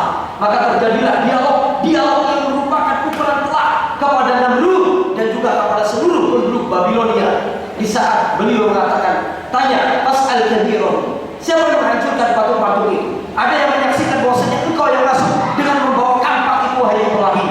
Kata Ibrahim, jangan tanya saya. Itu loh, kampaknya itu tergantung yang di paling besar itu di pemimpin mereka, Tuhan kalian yang paling besar. Sepertinya dia yang menghancurkan patung-patung yang lain. Maka Namrud spontan mengatakan, bagaimana mungkin dia menghancurkan patung-patung yang lain sementara dia tidak pernah bergerak dari tempatnya? Maka Nabi Ibrahim mengatakan, jika Allah memang dia tidak bergerak, dia tidak berbicara, dia tidak memberi manfaat, tidak mendengar, tidak melihat, lalu kenapa kalian sembah? Marah. Maka apa yang dikatakan seperti dikabarkan oleh Allah dalam Al-Quran, Ankizu alihatakum wahribuhu. Ayo, tolonglah Tuhan-Tuhan kalian, jangan mau Tuhan kalian itu dihina oleh Ibrahim. Maka bakarlah Ibrahim. Disebutkan di dalam asal dan kitab-kitab tafsir ikhwafil azzakumullah bahwasanya api yang dipakai untuk membakar Nabi Ibrahim min syiddatil lahimha, saking tingginya kobaran apinya, hatta law tarat ta'iratu fawqaha la saqatat min syiddatil lahimha, sampai kalaupun terbang burung dari atasnya, burung itu akan terjatuh saking tingginya kobaran api tersebut. Dan mereka tidak melempar Nabi Ibrahim dengan tangan, tidak, saking besarnya kobaran api tersebut. Mereka melemparkannya dengan alat pelontar yang disebut dengan manjani, yaitu alat pelontar zaman dahulu untuk membuka benteng musuh itu, yang dengan batu. Nah, Nabi Ibrahim diikat di sini. Dan yang paling keras mengikat Nabi Ibrahim siapa? Ayahnya Azar. Yang paling keras mengikat Nabi Ibrahim justru ayahnya Azar. Tapi subhanallah, ini contoh suri tauladan yang baik dari Nabi Ibrahim. Beliau tidak pernah dendam, bahkan berharap supaya Allah mengampuni ayahnya Azar. Subhanallah. Maka kemudian beliau dilempar. Dalam asar disebutkan, ketika beliau dalam keadaan seperti ini diikat, mobil terbangkan menuju api. Nalika Jibril, sahabat, para rasul dan anbiya mendatangi Nabi Ibrahim, Abul Anbiya. Maka beliau bertanya kepada Nabi Ibrahim, ya Ibrahim, alaka fiyya hajat? Wahai Ibrahim, kamu butuh bantuan dari, butuh hajat, ada hajat sesuatu yang ingin kau sampaikan kepada. Jadi kalau Ibrahim minta pertolongan dari malaikat Jibril, api itu dibatikan dan disebarkan ke seluruh rakyat Babilonia, mampu dengan sayap dikepakan akan terbakar Babilonia oleh api yang mereka nyalakan sendiri. Kalau dia minta bantuan kepada malaikat Jibril. Tapi lihat tauhidnya Nabi Ibrahim. Kenapa dia pantas menjadi imamul muwahhidin? menjadi imamnya para ahli tauhid. Beliau dalam keadaan kondisi terjepit, dalam keadaan susah seperti ini, ditawarkan bantuan oleh malaikat yang paling mulia, malaikat Jibril yang memiliki situnya janah 600 sayap. Lalu fatah janah wahid, kalau satu sayap dibukakan, la'adla kama bainal masyriq wal maghrib, timur barat itu tertutup, ufuk itu tertutup oleh satu sayap dari malaikat Jibril. Beliau punya 600 sayap. La ilaha illallah. Walaupun begitu, apa kata Nabi Ibrahim kepada malaikat Jibril? Ya Ibrahim, ya Jibril, amma ilaika fala amma ila Allah fala. Kalau aku minta pertolongan kepada aku enggak butuh kepada Jibril. Tapi kalau kepada Allah aku butuh pertolongan Allah. Maka beliau terbangkan dengan melontar. Begitu terbang di atas, beliau mengatakan doa, ucapan doa yang juga diucapkan oleh Muhammad sallallahu alaihi wasallam, nabi kita, di saat beliau mengalami hal yang paling buruk dalam sejarah beliau bersama kaum muslimin, yaitu di saat Madinah dikepung oleh 10.000 pasukan multinasional Arab, tidak kurang dari 17 suku Arab besar kecil terlibat dalam perhubungan perang Ahzab atau perang Khandaq. Dalam keadaan dikepung itu, Nabi hanya mengucapkan doa ini dan diajarkan kepada para sahabat. Apa? Dan itu pula doa yang dikatakan oleh Nabi Ibrahim di saat beliau mengalami kesusahan yang luar biasa. Kalimatnya yang berbunyi hasbunallah wa ni'mal wakil. Kalau untuk kita pribadi ya, ganti nanya jadi ini hasbiyallah wa ni'mal wakil. Artinya apa? Cukuplah bagiku hanya Allah, tempat aku bersandar, tempat aku berlindung. Ni'mal wakil, Allah lah sebaik-baik tempat untuk mencari perlindungan. Maka ketika kalimat ini meluncur dari lisan Nabi Allah Ibrahim, tidak menunggu satu detik, Allah subhanahu wa ta'ala menurunkan firman-Nya, Qulna ya naru kuni bardan wa salaman ala Ibrahim. Maka Allah menurunkan firman-Nya, wahai api, jadilah kau dingin dan berikan keselamatan bagi Ibrahim. Kata para ulama ahli tafsir, kalau firman Allah cukup sampai kuni bardan, jadilah kau dingin, maka rakyat Babilonia akan melihat Nabi Ibrahim gemetar karena kedinginan di tengah kobaran pada panasnya api tersebut. Tapi ada ayat selanjutnya, wassalaman ala Ibrahim, dan keselamatan bagi Ibrahim, sehingga tidak sehelai pun dari rambut Nabi Ibrahim yang terbakar. Dan kemudian beliau mengucapkan ucapan perpisahan kepada kaumnya, dan beliau berjalan keluar dari Babilonia ke daerah Haran yang ada di Suriah atau Yordania, dan kemudian lanjutkan sampai ke Yerusalem atau ke Al-Quds sekarang ini. Maka disitulah beliau bertemu dengan istrinya Sarah. Nah, inilah kisah bagaimana Allah subhanahu wa ta'ala dari para nabi membantu para nabi, para anbiya, para rasul di saat mereka sedang dalam puncak kesusahan. Maka kita yakin ikhwafillah, setiap kita mengalami suatu kesusahan, yakin bahwasanya Allah sudah mempersiapkan kemudahan bagi kita setelah kesusahan itu. Pelajaran yang kedua, ikhwafillah yang dimuliakan oleh Allah subhanahu wa ta'ala,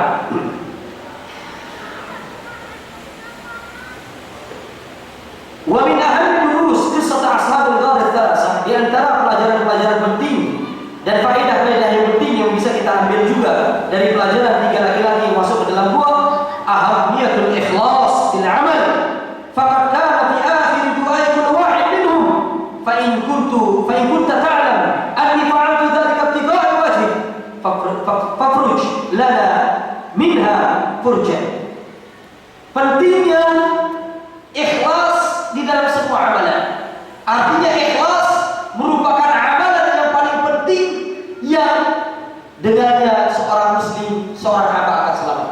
Sehingga tidak salah ketika salah seorang salaf pernah mengatakan, al-ikhlasu azizun, ikhlasu sa'ah najat, walakinna ikhlasu azizun. Ikhlas, orang mampu ikhlas walaupun sesaat, itu adalah keselamatan. Tetapi ikhlas itu suatu yang sangat susah untuk digapai. Satu kali saja hamba bisa ikhlas kepada Allah, bisa jadi dengan keikhlasan yang dilakukan, Allah bukan kesusahan apabila dia berdoa dengan keikhlasan. Sehingga ikhwafillah, seluruh para ulama salaf mengatakan akhlisu tatakhallasu, berbuat ikhlaslah kalian, maka kalian akan selamat baik di dunia dan di akhirat. Betapa banyak orang yang beramal dan beramal, tapi di hari akhirat nanti Allah akan jadikan amalan-amalan mereka haba'an mansura, debu-debu yang berterbangan. Kenapa? di situ ada kesyirikan, ada riya dan tidak ikhlas kepada Allah Subhanahu wa taala. Dan kita lihat tiga orang ini setiap kali menyebutkan amalan-amalan mereka, mereka selalu mengatakan, menutup perkataannya dengan mengatakan, ya Allah, jikalau aku melakukan hal itu karena mengharapkan wajahmu, artinya ikhlas kepadamu, maka bukakanlah kesusahan yang sedang kami alami ini. Nah, ini menunjukkan betapa ikhlas itu begitu agung, dan dia adalah min asbab tafrijul kurban. Dan ingat, ikhlas itu adalah salah satu sebab kesusahan seseorang itu dihilangkan oleh Allah apabila dia ikhlas di dalam beramal. Kemudian ikhlaslah yang dimuliakan Allah Subhanahu wa taala. Yang ketiga, pelajaran yang bisa kita ambil dari kisah tiga orang yang masuk ke dalam gua.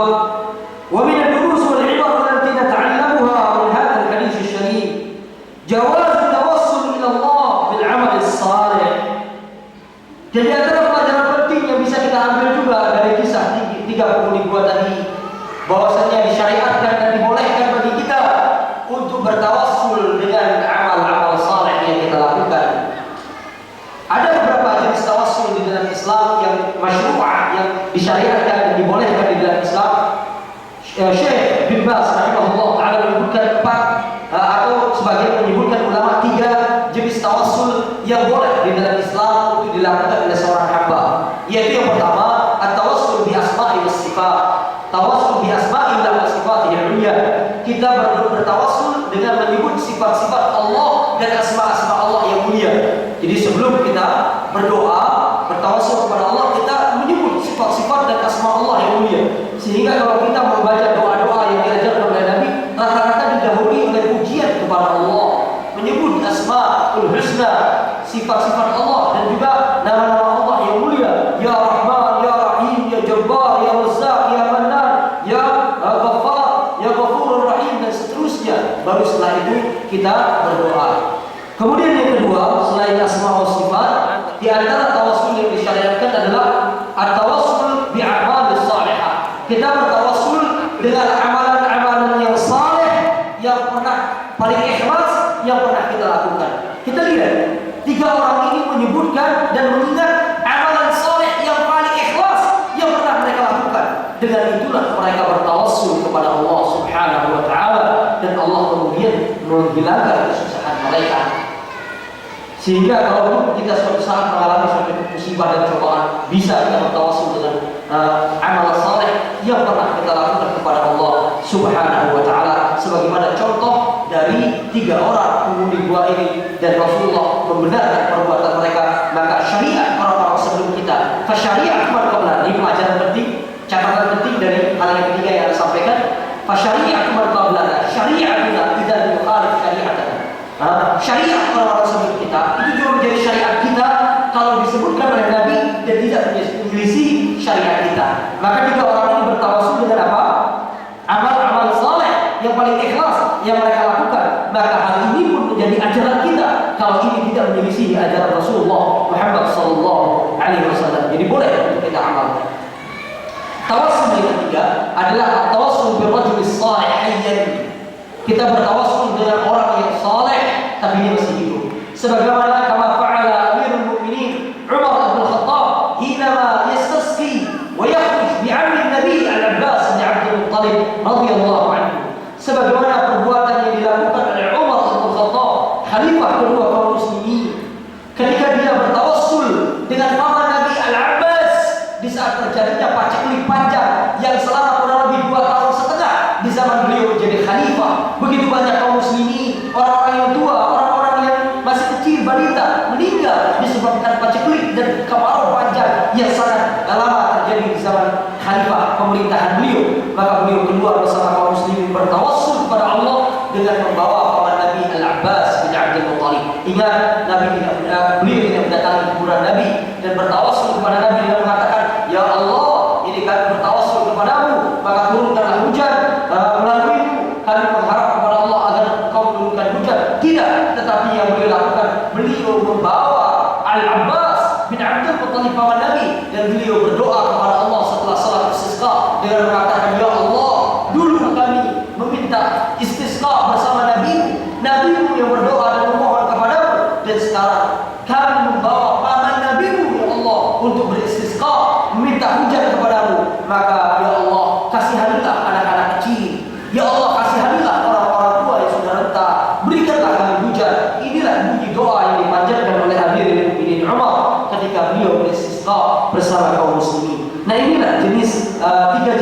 tawassul yang disebutkan oleh para ulama yang masyru'ah, yang dibolehkan di dalam Islam. Tawassul dengan asma wa sifat, tawassul dengan amal-amal saleh yang kita lakukan yang paling ikhlas, dan kita bertawassul dengan orang yang saleh yang masih hidup. Boleh kita meminta doanya, boleh kita meminta berkat dari doanya, karena kita yakin ketaatan dia membuat dia lebih dekat kepada Allah Subhanahu wa taala, sehingga doanya akan lebih mudah dikabulkan oleh Allah daripada doa kita yang mungkin tidak, ketakwaannya tidak lebih baik daripada orang yang saleh tersebut.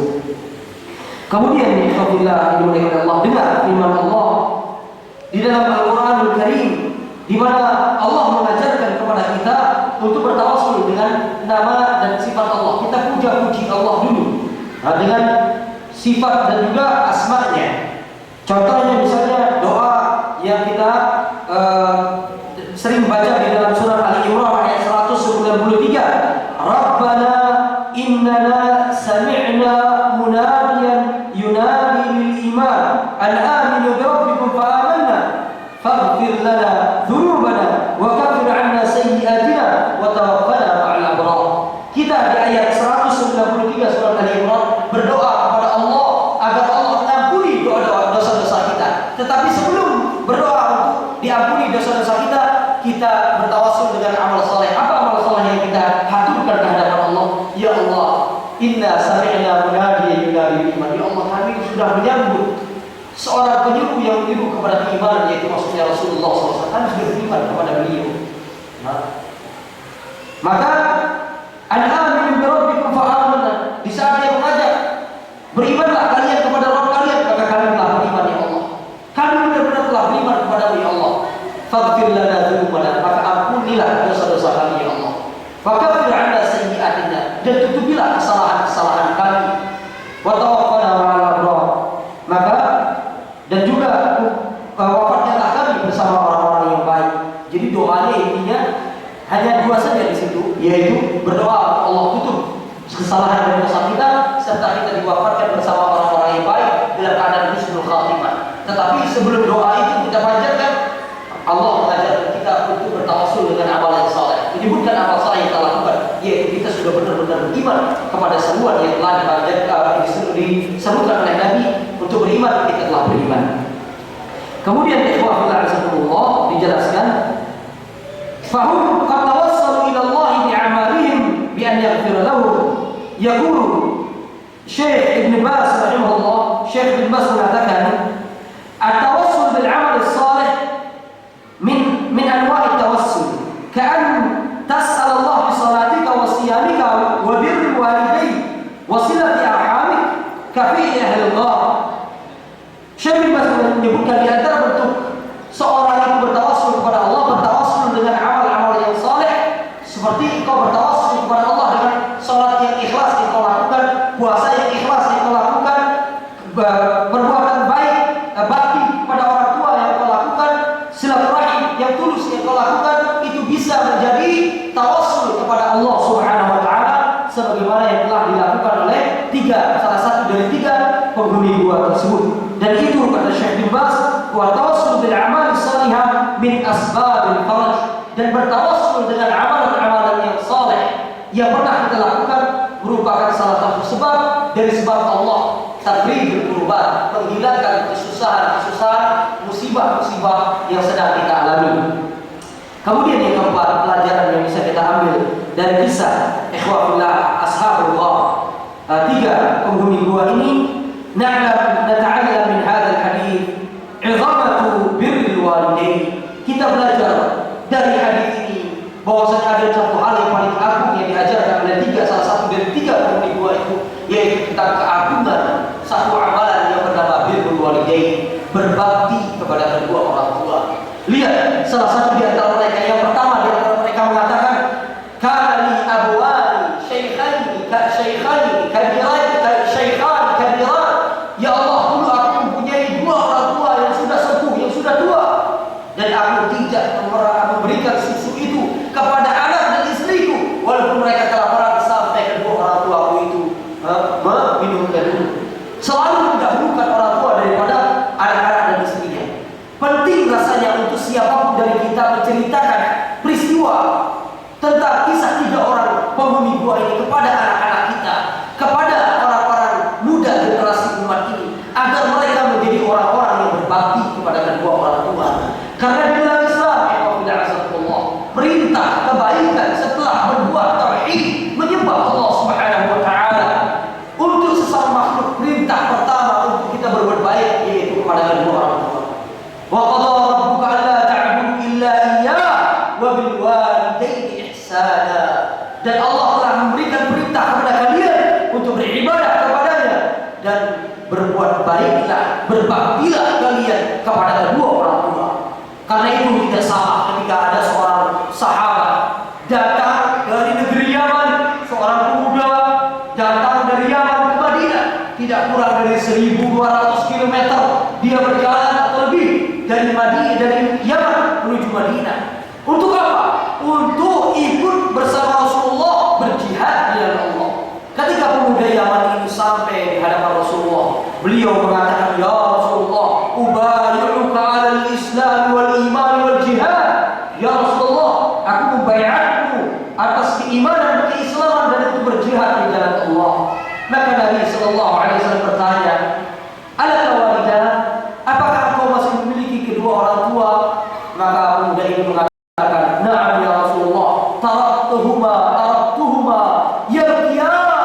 Ya wahai Rasulullah, aku masih punya, bahkan aku tinggalkan mereka ketika aku ingin pergi menuju Madinah bertemu denganmu untuk berjihad bersamamu. Aku tinggalkan kedua orang tua aku dalam keadaan menangis. Sebenarnya mereka berdua, beliau berdua tidak rela, tidak rela aku pergi untuk berjihad. Maka Nabi sallallahu alaihi wasallam langsung berkata kepada pemuda ini, "Irji' ilaihima fa'adhikhuma wa ardihuma wa adhikhuma kama abdaitahuma." Pulang, kembalilah kau ke Yaman, cari ridho keduanya, buat mereka senang lagi, buat mereka tertawa lagi, sebagaimana engkau telah membuat mereka mengalirkan air mata. Sebagaimana karena kau berangkat bertemu denganku menangis mereka, sekarang kembali. Maka jihadku berbakti kepada kedua orang tua. La ilaha illallah. Dia berbakti kepada kedua orang tua lebih afdal daripada jihad fisabilillah. Nabi merawat pemuda itu untuk berjihad karena Nabi tahu ternyata orang tuanya tersedih dan menangis karena tidak mengizinkan dia pergi. Bagaimana kalau itu cuma gara-gara kita ingin misalnya untuk mencari ilmu di suatu tempat? Bagaimana kalau itu karena kita ingin hanya menuruti maaf ummahat dan akhwat sekalian, mengikuti keinginan istri kita untuk jauh dari orang tua? Kita padahal niatnya dekat, berbeda rumah tapi dekat dengan orang tua. Kemudian istri mengajak kita untuk pindah ke tempat yang jauh misalnya, yang itu membuat kita terputus silaturahim dengan orang tua.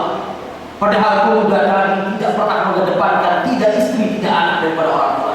Maka himbauan anak kepada antum semua, ikhwatillah azakumullah, jadilah suami-suami yang menjadikan istrinya anak yang paling berbakti kepada kedua orang tua.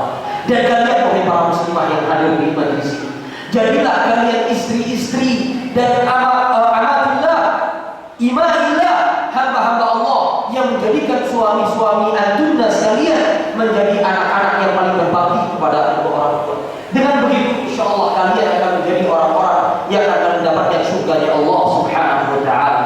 Karena tidak ada amalan yang paling agung setelah beribadah kepada Allah Subhanahu wa taala daripada berbakti kepada kedua orang tua. Ketika datang seorang sahabat bertanya kepada Rasulullah sallallahu alaihi wasallam, "Ya Rasulullah, man ahaqqun nas bi husni suhbati?" Siapa orang yang paling berhak untuk aku berikan kebaikanku kepadanya? Maka Nabi sallallahu alaihi wasallam bersabda, ibumu. Qultu tsumma man? Aku berkata, kemudian siapa wahai Rasul? Beliau mengatakan, ibumu lagi. Kemudian siapa? Tsumma man? Ibumu lagi.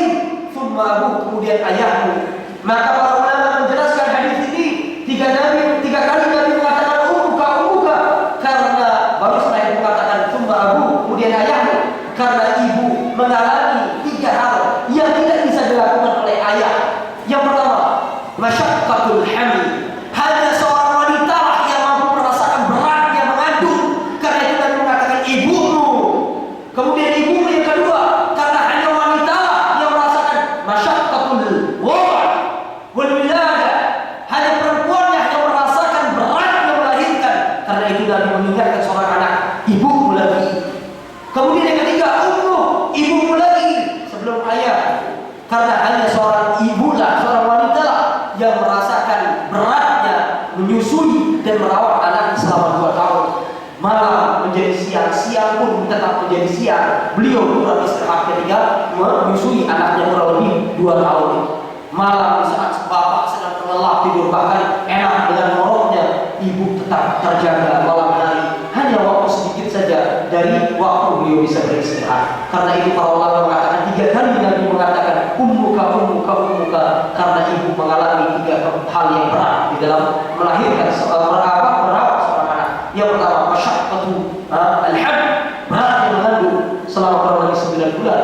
Beratnya al-wiladah al-wad, yaitu melahirkan. Kemudian beratnya ar-radha'ah, menyusui selama kurang lebih 2 tahun. Kemudian setelah itu ayahnya. Sehingga kita juga bisa merenung ketika ada seorang sahabat datang kepada Nabi SAW. Ini agungnya orang tua. Maka ikhwafillah, bertaubatlah siapapun di antara kita kepada Allah. Kalau dulu orang tua kita jadikan nomor sekian, sekarang jadikan nomor 1. Bahkan kita harus berikan pengertian kepada istri kita, yang istri berikan pengertian kepada suaminya. Walaupun bakti seorang istri itu sudah kepada suami yang paling besar, tapi ingat, suami tidak boleh egois. Maka kalau dia seorang suami yang soleh, maka dia akan membuat istri yang menjadi seorang anak yang berbakti kepada orang tua. Jangan halangi istri untuk menziarahi keluarga. Jangan halangi istri untuk berbakti kepada ibu dan ayah. Begitu pula seorang istri.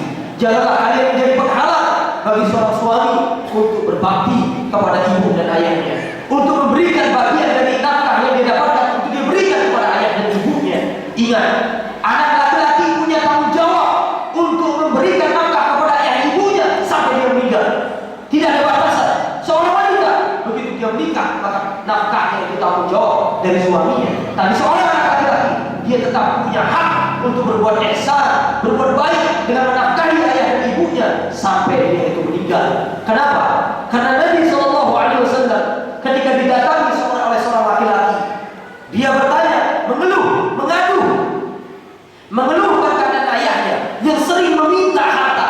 Sampai bahasa kasarnya, ayah itu selalu merepotkan aku, wahai Rasulullah, dan mengambil bagian dari harta. Itu bahasa orang ini bertanya kepada Nabi. Maka apa yang aku harus lakukan kepada ayah? Nabi berubah merah pada wajahnya dan beliau mengatakan, anta wa maluka bi abika, engkau dan hartamu itu milik ayah. Bukan hanya harta, jiwamu itu milik ayah.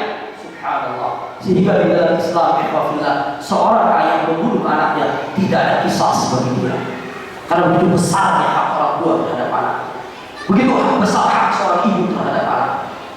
Kita bisa membayangkan di zaman Ibnu Umar ada seorang pemuda Yaman yang lain selain dari pemuda yang datang kepada Nabi tadi, yang datang pergi dari Yaman itu menggendong ibunya untuk berangkat haji. Allahu Akbar. Sampailah dia ke tanah suci Makkah.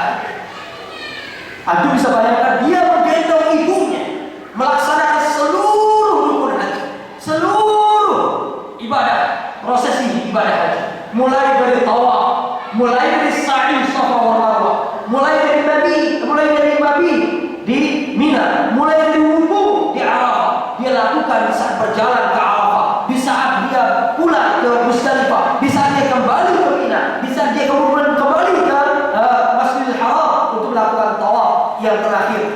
Dia semua dilakukan dengan menggendong ibu. Bayangkan, luar biasa baktinya terhadap ibu. Dan haji itu dia lakukan bukan untuk dirinya, tapi untuk ibunya. Maka ketika dia bertemu dengan sahabat Nabi Abdullah bin Umar, dia bertanya, ya Ibn Umar, ara'aita anni qad jazaitu ummi? Wahai Ibn Umar, apakah dengan apa yang aku lakukan ini, aku haji berjalan dari Yaman, menggendong ibuku ini dan melaksanakan seluruh prosesi haji ini dengan menggendong ibuku ini, apakah engkau sudah melihat anni qad jazaitu ummi? Aku sudah membalas kebaikan ibuku. Maka apa kata Ibnu Umar? La wallahi wala batalqatin wahidah. Di riwayat lain, la wallahi wala bizanqatin wahidah. Demi Allah, engkau belum bisa membalas kebaikan ibumu. Walaupun apa yang kau lakukan ini tidak sebaik dengan tolkah, dengan zafrah. Apa ya tolkah zafrah? Yaitu hentakan suara, tarikan nafas, satu tarikan, satu hentakan suara dan nafas di saat dia akan melahirkan engkau. Itu belum sebanding dengan itu semua. Belum air susunya, belum perawatan yang dilakukan, belum perhatian, belum ciuman, belum pelukan, belum dekapan, belum kehangatan, belum perasaan aman yang diberikan oleh seorang ibu kepada anak. Itu belum terbalas dengan apa. Begitu pula ketika datang seorang kepada Umar bin Khattab Amirul Mukminin di saat beliau menjadi seorang khalifah. Beliau mengatakan, wahai Amirul Mukminin, aku memiliki orang tua yang sudah sangat renta, dan aku menjadi kakinya, dan aku menjadi tangan beliau. Maksudnya, artinya apapun keinginannya, dia anak ini yang melaksanakan, anak ini yang mengabulkan. Ya, orang tuanya yang untuk mengambil ya tangannya dia, untuk berjalan ya kakinya dia. Apapun yang dilakukan oleh ibunya, ya anak ini yang melakukan. Maka dia bertanya, wahai Amirul Mukminin, apakah dengan ini kau melihat aku sudah berbakti kepada ibuku atau kepada orang tua? Maka Allah mengatakan, tidak. Idza fa'alta dzalika wa anta tatawaddu wa tatamanna mautahuma wa huma yaf'alan dzalika bika wa huma yuridan hayataka. Tidak sama, kata Umar bin Khattab. Engkau belum berbakti kepada orang tua. Kalau kamu melakukan semua itu karena engkau terpaksa, dan dalam hati kecilmu kamu berharap, ya Allah, kapan orang tua aku cepat-cepat mati. Jujur saja Pak, kadang-kadang kita sebagai anak, kalau punya orang tua yang sudah renta, yang kita rawat, kadang-kadang sumpah juga kita. Kadang-kadang bilang, ya Allah, aduh ya kalau diambil deh, mungkin itu lebih baik. Padahal dulu orang tua kita sampai napas kita sekali-sekali mau mati pun, yang menangis dia, yang sakit dia, bahkan mungkin ibu atau ayah kita mengatakan, ya Allah, kalau bisa pertukar nyawa anakku denganku, ya Allah, lakukan. Maka Allah mengatakan, tidak. Engkau melakukan ini semua merawat orang tua karena engkau tiap hari mengharapkan mereka cepat-cepat meninggal. Tapi orang tua dulu merawat engkau, setiap hari berharap untuk engkau terus tumbuh dan hidup sehat. La ilaha illallah. Jadi tidak sama dengan Allah. Kau belum berbakti kepada orang tua, dan kebaikan orang tua tidak akan mungkin pernah kau bisa kau balas. Nah ini ajaran yang diajarkan oleh salah satu dari tiga penghuni gua ini, bahwasanya birrul walidain, berbakti kepada kedua orang tua adalah salah satu pintu di antara pintu-pintu menuju surga Allah Subhanahu wa taala. Karena itu Nabi sallallahu alaihi wasallam mengatakan, radhiyallahu anhum, celaka seseorang adraka ahad walidayhi hayyan falam yudkhilahu jannah. Celaka seseorang yang dia menemui salah satu dari dua orang tua yang sudah renta, tetapi beliau tidak bisa membuat dia masuk ke dalam surga. Celakalah dia. Jadi orang tua itu merupakan salah satu pintu menuju surga Allah. Birrul walidain, salah satu amalan yang akan paling mudah mengantarkan kita kepada surga Allah Subhanahu wa taala. Kemudian ya ikhwafillah yang dimuliakan oleh Allah Subhanahu wa taala, setelah birrul walidain, pelajaran yang dapat kita ambil dari kisah penghuni gua adalah yang kelima, wa mimma nata'allamu min qissatil hadits anna al-'aqa wa tarki ma harrama Allah ta'ala sababun ra'is li tafrijil humum wal humum wa jalbi 'auni Allah 'azza wa jalla, wa anna man taraka shay'an lillah awadahu Allah khairan min. Pelajaran selanjutnya yang dapat kita ambil dari kisah penghuni gua tadi, bahwasanya al-'afa, sikap menjaga kehormatan, akhlak yang dimiliki oleh seorang muslim, yaitu akhlak al-'afa, bisa menjaga kehormatan diri apabila itu dari hal-hal yang diharapkan oleh Allah, terutama dari zina. Apabila itu dilakukan, maka itu merupakan penyebab terbesar Allah akan hilangkannya kegundahan, kesusahan dari seorang hamba, dan itu salah satu penyebab terbesar dari datangnya pertolongan Allah kepada seorang hamba. Dan ingat satu hadis di mana Nabi mengatakan, man taraka syai'an lillah awadahu Allahu khairan min. Barang siapa yang meninggalkan sesuatu karena Allah, dia suka, dia senang pada sesuatu tersebut, tapi sesuatu itu dilarang oleh Allah,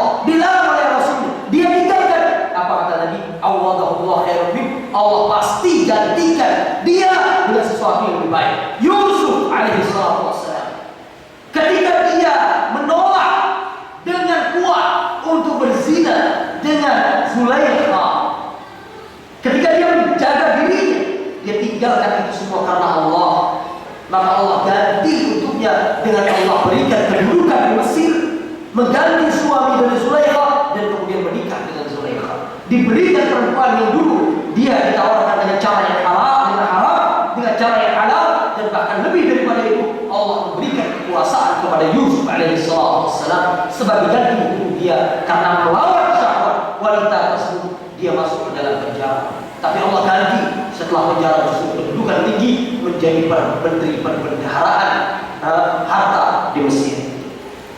Kemudian hadis Nabi SAW dalam hal ini tidak salah ketika di dalam hadis yang diriwayatkan oleh Abu Hurairah, hadisnya sahih. Nabi mengatakan akan ada 7 kelompok manusia yang akan dilindungi oleh Allah Subhanahu wa taala di pada mahsyar di hari yang tidak ada perlindungan hari itu kecuali perlindungan Allah. Sab'atun yudhilluhumullah fi dhillihi yauma la dhilla illa dhilluh. Ada 7 kelompok manusia kata Rasulullah yang akan dilindungi oleh Allah Subhanahu wa taala pada mahsyar nanti di hari tidak ada naungan kecuali naungan Allah. Salah satunya dari 7 kelompok itu adalah wasyabun aw rajul da'athu imra'atun dhatu mansibin wa jamal faqala inni akhafu Allah.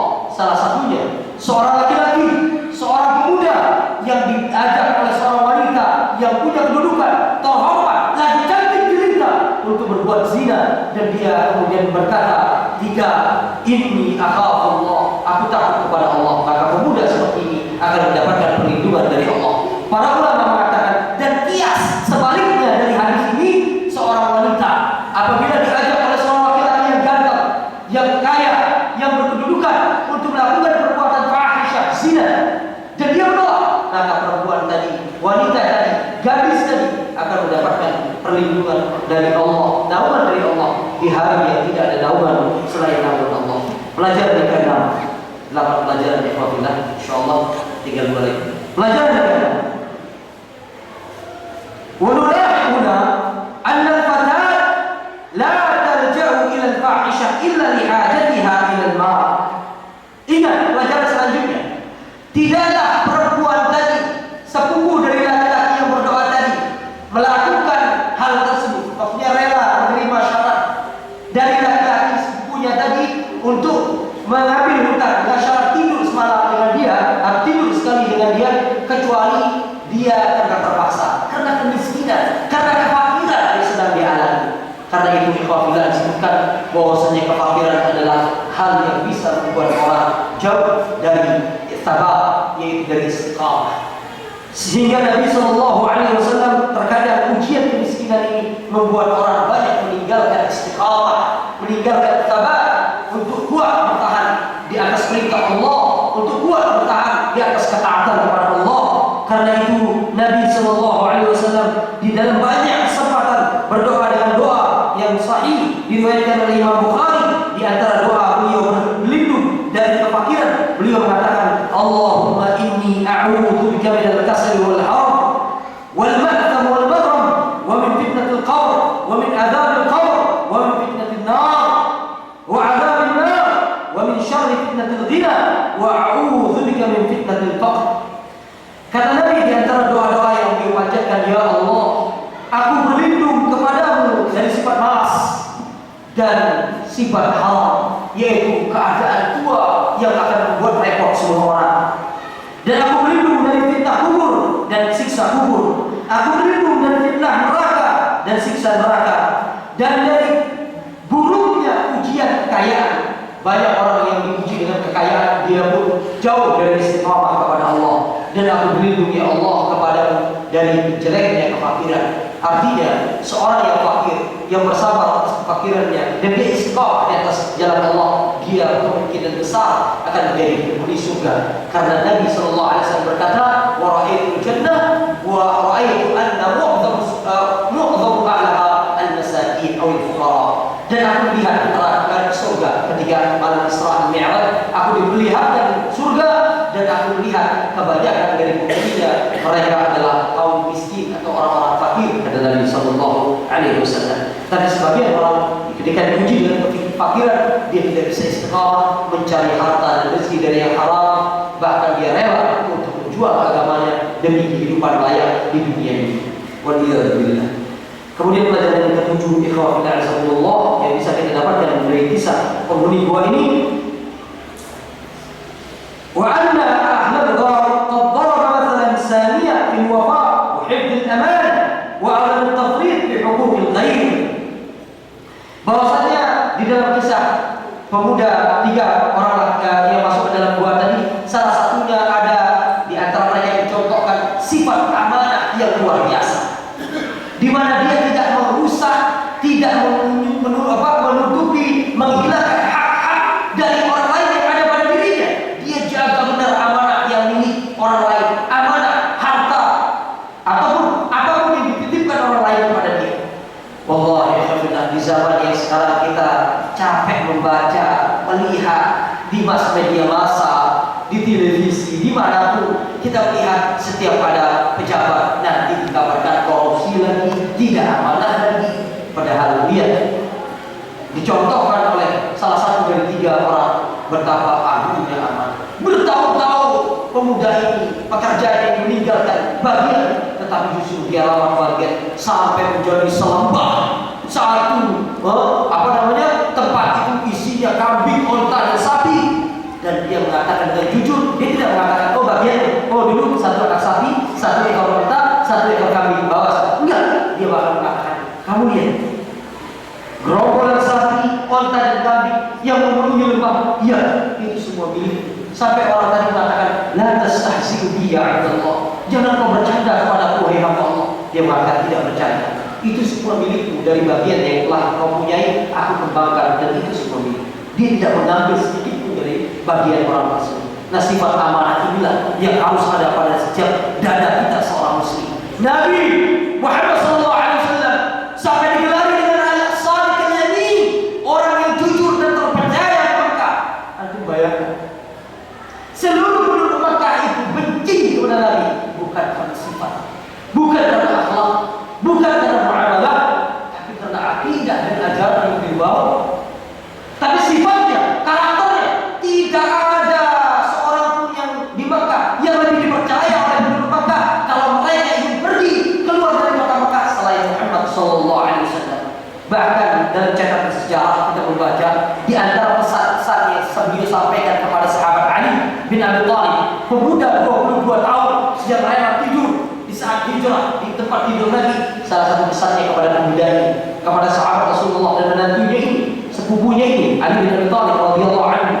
Beliau mengatakan, wahai Ali, sesungguhnya aku telah meninggalkan titipan-titipan manusia yang belum sempat aku kembalikan kepada pemiliknya, maka tolong sampaikan dan kau berikan kepada mereka. Subhanallah. Bayangkan saat beliau mau berhijrah, bahkan mau dibunuh sama orang Quraisy, sebagian mereka itu masih mempercayakan barang-barangnya untuk dititipkan kepada Rasulullah Muhammad, bukan kepada Abu Jahal yang kala itu menjadi pemimpin penduduk Mekah. Ini menunjukkan betapa sifat amanah, sifat yang membuat manusia itu akan cinta dan senang kepada kita. Dan pemuda ini, laki-laki, mencontohkan kepada kita salah satu amalan paling soleh yang dilakukan, yaitu menjaga amanah dari amanah yang pernah diberikan atau yang ada pada dia dari milik orang lain. Kemudian yang ke-8, pelajarannya yang alhamdulillah yang dimuliakan Allah Subhanahu wa taala, yang diajarkan oleh kisah tadi, bahwasanya wadullah fi hadzal hadits tsalasa anna ashabul anna kullu wahid minhum kana lahu 'amalun mustaqillun ghairu 'amalil akhar, wa min huna na'lam anna abwabal jannah wa anna abwabal khair katsira. Kita tahu pelajaran selanjutnya bahwasanya 3 pemuda atau penghuni gua ini, pekerjaan mereka, apa yang mereka katakan kepada Allah dari amal-amal saleh, semuanya berbeda. Itu menunjukkan bahwasanya pintu kebaikan dan pintu surga di dalam Islam itu sangat luas. 1, karena berbakti kepada kedua orang tua, berdua ini. 1, karena sifat afaf atau sifat iffah, bukan afaf, sifat iffah, yaitu sifat menjaga diri dari perbuatan yang haram, terutama zina. Kemudian yang 1, karena apa? Al-amanah, sifat amanah yang ada pada diri beliau. Mereka semua mendapatkan ridho Allah dan pertolongan dari Allah. Maka di dalam Islam kita diajarkan untuk mencapai surga Allah, tidak mesti kita itu harus dengan satu amalan. Begitu banyak amalan. Lihat diri kita, apa yang bisa kita lakukan, apa yang mungkin untuk kita lakukan surga dengan itu kita lakukan. Oh, kita sedang puasa, lakukan banyak puasa sunnah. Mudah-mudahan dengan puasa itu kita bisa masuk surganya Allah. Kita berbakti pada orang tua, mudah-mudahan dengan itu kita bisa meraih surganya Allah. Kita sedang melaksanakan salat-salat, terutama salat-salat sunnah selain fardu, mudah-mudahan dengan salat itu kita meraih surga Allah. Kita sedang bersedekah, mudah-mudahan dengan sedekah itu kita meraih surganya Allah Subhanahu wa taala. Dan sebagai penutup ikhwanullah azakumullah, sebagai penutup ada lagi pelajaran yang selanjutnya tambahan dari para ulama yang lain selain dari apa yang kita sampaikan tadi, bahwasanya di antara pelajaran juga yang kita dapatkan dari kisah 3 pemuda dan laki-laki dua, ahadiyah menuju wa du'a ila Allah Subhanahu wa taala fi syiddah. Pentingnya untuk kita kembali selalu kepada Allah di saat kita ini mengalami kesusahan, untuk selalu berdoa kepada Allah. Lihat 3 pemuda tadi, 3 laki-laki tadi tidak berusaha untuk dorong tiga-tiganya pintu gua yang tertutup yaitu batu, tapi semuanya berdoa langsung kepada Allah. Dengan begitu datanglah pertolongan Allah. Kemudian pelajaran yang terakhir, fadilah suhbatul akhyar wal afadil. Begitu mulianya kita berkawan dan berteman dengan orang-orang yang memiliki akhlak yang mulia, akhlak yang mulia. Bayangkan begitu pintu gua tertutup, salah satu di antara mereka langsung berkata, wahai saudara-saudara, wahai teman-temanku, ayo kita berdoa kepada Allah. Tiga-tiganya, dua orang berisah kawan itu diajak untuk berdoa, melakukan amalan-amalan saleh. Dari sini para ulama mengatakan bahwa sahabat yang baik akan selalu mengingatkan kita kepada Allah, mengingatkan kita akan akhirat, mengingatkan kita kepada kebaikan. Itulah pentingnya sahabat-sahabat yang baik. Dan begitu kuat pengaruh sahabat yang baik, seorang sahabat, sehingga Nabi SAW mengatakan dalam hadis yang sahih, al-mar'u ala dini khalilihi falyanzur ahadukum man yukhalil atau falyanzur ahadukum man yukhalil. Sesungguhnya seseorang itu, agama seorang itu tergantung agama dari orang yang paling dekat dengan dirinya. Maka lihatlah oleh kalian siapa orang yang akan kalian jadikan sahabat karib atau sahabat yang paling dekat. Ini yang bisa kita sampaikan ikhwanillah yang dimuliakan oleh Allah Subhanahu wa taala dari faedah, durus, ibar, pelajaran serta ibrah-ibrah yang dapat kita ambil dari kisah 3 laki-laki atau pemuda yang masuk ke dalam gua. Hadis yang sangat masyhur, hadis yang memberikan kita begitu banyak inspirasi sebagai seorang muslim dalam kehidupan ini, agar kita selalu banyak kembali berdoa kepada Allah dalam semua keadaan, untuk selalu kita banyak bertawasul dengan amalan-amalan saleh, untuk kita banyak berbuat birrul walidain, berbakti kepada kedua orang tua, terutama kepada ibu, untuk kita selalu menjaga amanah, untuk kita bersikap iffah, menjaga kehormatan diri dan seterusnya. Wallahu a'lam bishawab. Mudah-mudahan apa yang bisa kita sampaikan ini bermanfaat bagi diri Anda pribadi dan juga kepada ikhwah fillah hadirin yang ada di majlis ini. Aku qouli hadza subhanakallahumma rabbana wa bihamdik asyhadu an la ilaha illa anta astaghfiruka wa atubu ilaik. Wa sallallahu ala nabiyyina Muhammad wa akhiru da'wana alhamdulillahi rabbil alamin. Tsumma assalamu alaikum warahmatullahi wabarakatuh.